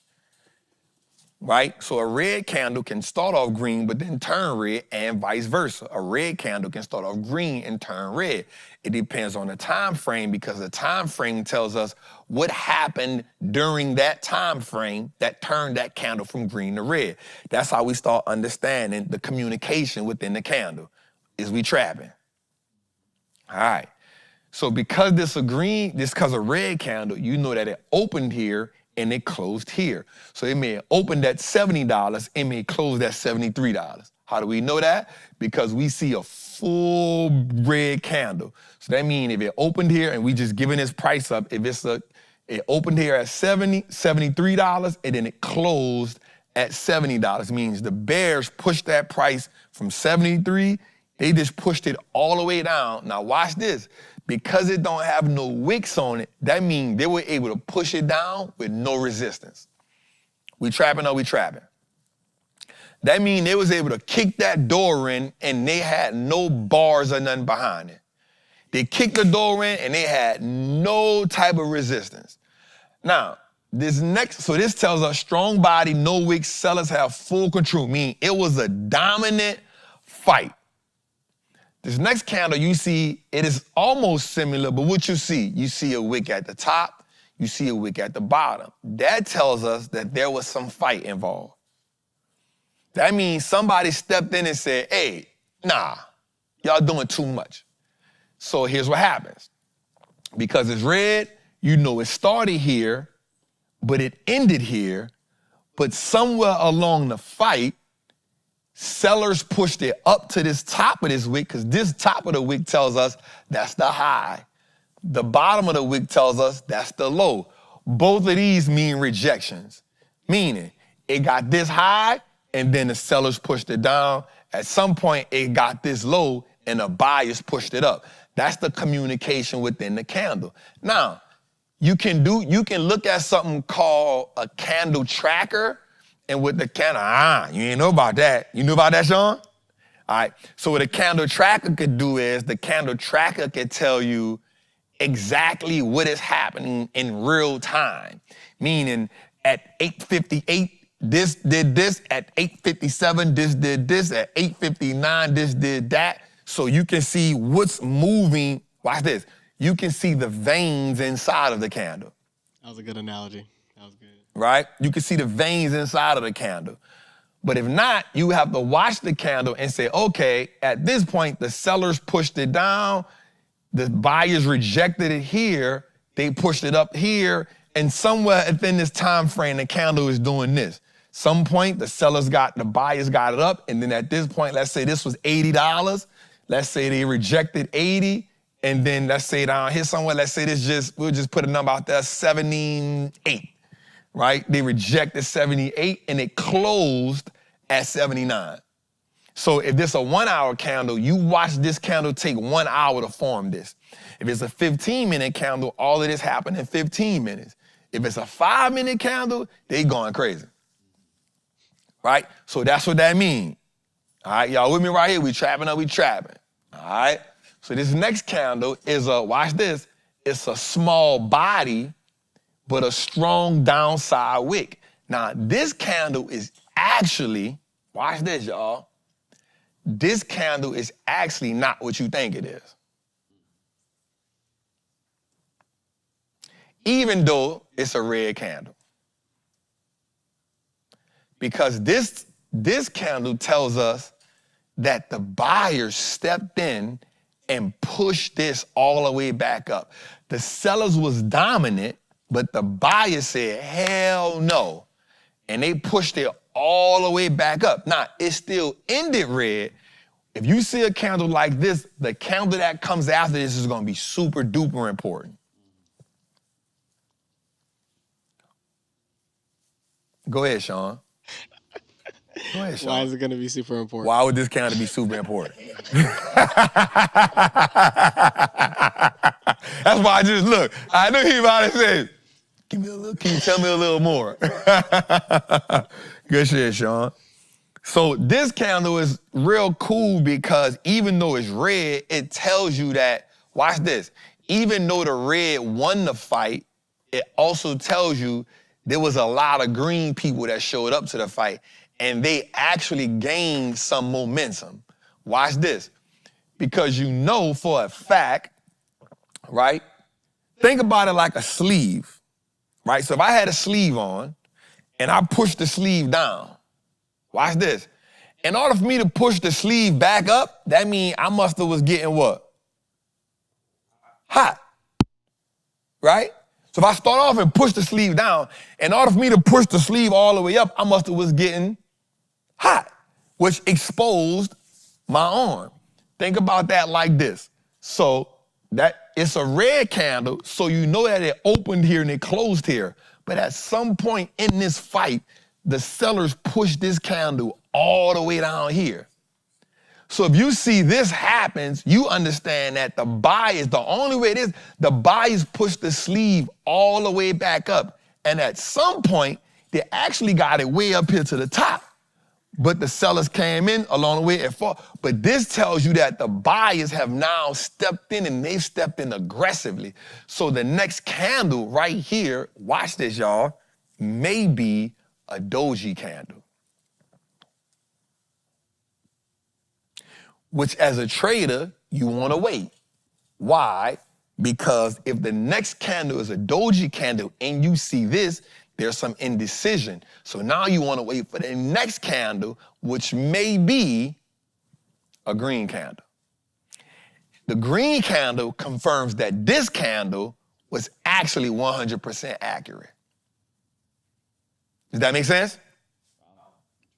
Does that make sense? The reason why, what happens is, this told us that a lot of buyers stepped in and rejected this. The next candle is a doji candle, which is a candle that means, okay, we fighting right here, right? That means sellers in, fighting's in, so that's a stalemate. So now the following candle is the candle that says, what's going on? Does that make sense? What you about to say, Sean? I was saying, explain the difference. So they look similar, right? But what? They both of the candles, right? Okay, I ain't got to here yet. Yeah. Oh, that's what you were talking about. Yeah. Okay, I'm still here. No, I'm just saying the next candle, not this candle. I'm just saying the next candle that follows this candle, not this candle, but on the chart, it may be a doji candle, which is saying, hey, there's because watch this, the sellers still want to defend their territory, and the buyers are saying, hey, we coming to take over. So the next candle may be a indecision candle. So now you need that third candle to give you confirmation on who won that fight. Yeah. Mm-hmm. My question is, could a doji candle, could an hourly candle be a doji candle, or 100%. Are they shorter? All right. An hourly candle could be a doji candle. A one-day candle could be a doji candle. Yeah, that could come out like that. And a doji candle just means indecision. Means nobody really won the fight. So what I've learned on my time, like I don't trade on the dojis. I need to see what's happening, what happens after that. Because you need confirmation. You need to be, I like to say, you just need assurance that you're making the right play. You feel what I'm saying? And so this candle, small body candle, strong upper wick, it's the reverse of this one. Right? It says that buyers got this price all the way up, and then the sellers rejected it, and they pushed it all the way back down. And at some point, they pushed it down actually further than it closed. The buyers rejected something right here, but they were overwhelmed by the sellers. So now you need the next candle after this to give you confirmation. So anytime you see a long wick like this, you always want, well, anytime period, but anytime you see a long wick like that, you want to say, hey, this could possibly be a reversal in what was going on. Right? So you want to be like, hey, hold on. If I was bearish, let me wait to see. If I was bullish, let me wait to see. So you want to make sure that the candle after this tells you exactly what you need to know. Now, let's go back to our other candle, right? Let's go back to our gravestone doji. Here's why this one, now that we broke that down, here's why this is so important. And this is how this is going to make sense to you. You see this uptrend clearly happening, which tells us buyers are active. How do we know they're active? Because these are some nice size candles, right? They're not slim, right? But also what you see, again, we talking about communication within the candle. Watch this. You see this candle, right? Yo, I'm telling y'all, I've been in it. I've been in it. Watch what I'm about to tell you right here. We know that you need higher lows and higher highs to create an uptrend, right? But here's what's really dope. You see the high of this candle in the middle of the body of the next candle. That shows you that there's real momentum here. Like, it's not just level. You see the high of this candle in the middle of this next candle. Honestly, that is a strong confirmation that this is legit. Now watch what you about to say, Sean. Come on. Why is that a strong confirmation? Because I like it. I just mess with Sean. And he testing me, y'all. Y'all just don't know that. He's just trying to make sure I'm on my shit, you hear me? But the reason why is because, watch this, if they'd had another candle, let's say it was on the side of it, but not above it all the way, but maybe 3/4 of the length down, or maybe this was a doji candle, right? Then that still means that uptrend ain't as powerful. But when this next candle overrides this candle, that means there's a lot of buyers still confirming this. That means they're going up the ladder, right? That means they're like, oh, we legit. Hey, party. It's popping, right? It's popping over here. So the high of this candle meets the body of this candle. Let me say that again. When this high is in the middle of the body of this next candle, you know buyers are really, really active. Now, here's where the gravestone doji come in at. You see that the sellers pushed it up, which is what you would expect. But notice something here that's real sweet. The gravestone doji came in there at a resistance level. This is the candles communicating to us. So because it's at this resistance level, there's previous income or previous data that made this a resistance level. It didn't just become a resistance level out of thin air. So you paid attention and you said, hey, this candle shot up and then the sellers rejected it, right? So this doji is what makes this important. It's not called a graystone bearish candle or it's called a graystone doji. And what do we say after that? We want to make sure we get what? Confirmation. So we said, hey, hold on, let me make sure. What does the next candle say to us? The next candle came in and did what?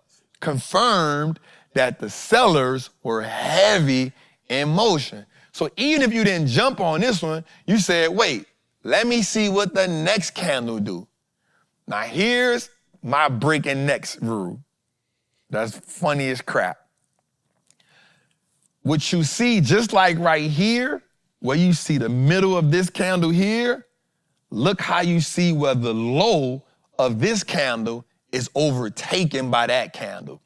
But this candle breaks the neck of that candle, which solidifies that the sellers have now taken control.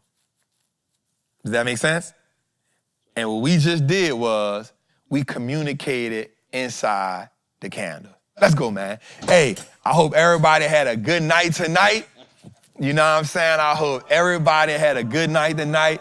I know we kind of tapped in a little bit longer than normal, but guess what, man? I love y'all, man. Man, get y'all some rest, man. Y'all have a good night. I love y'all. I appreciate y'all. Make sure you download Trappin' Tuesday on all podcast platforms. Apple, Spotify, Google Play. Let's go. Definitely just, as we learn, as we get better, man, we want to make sure y'all getting better. The goal is to just take y'all on a journey, man. We want to help y'all. Jermaine, what's good, family? Definitely come join the Patreon, man. Come join Trappers Anonymous, man. It's love. Make sure you get your merch, man. We got a lot of merch out of summertime. We want to see y'all representing a long way. Man, we love y'all. We appreciate y'all. Make sure you come like some of these videos on this page And if you're not subscribed to the Wall Street Trapper page, go do that. We're putting a lot of dope content out, man. With that being said, man, we love y'all. We appreciate y'all. Y'all have a good night, man. We out. Salute.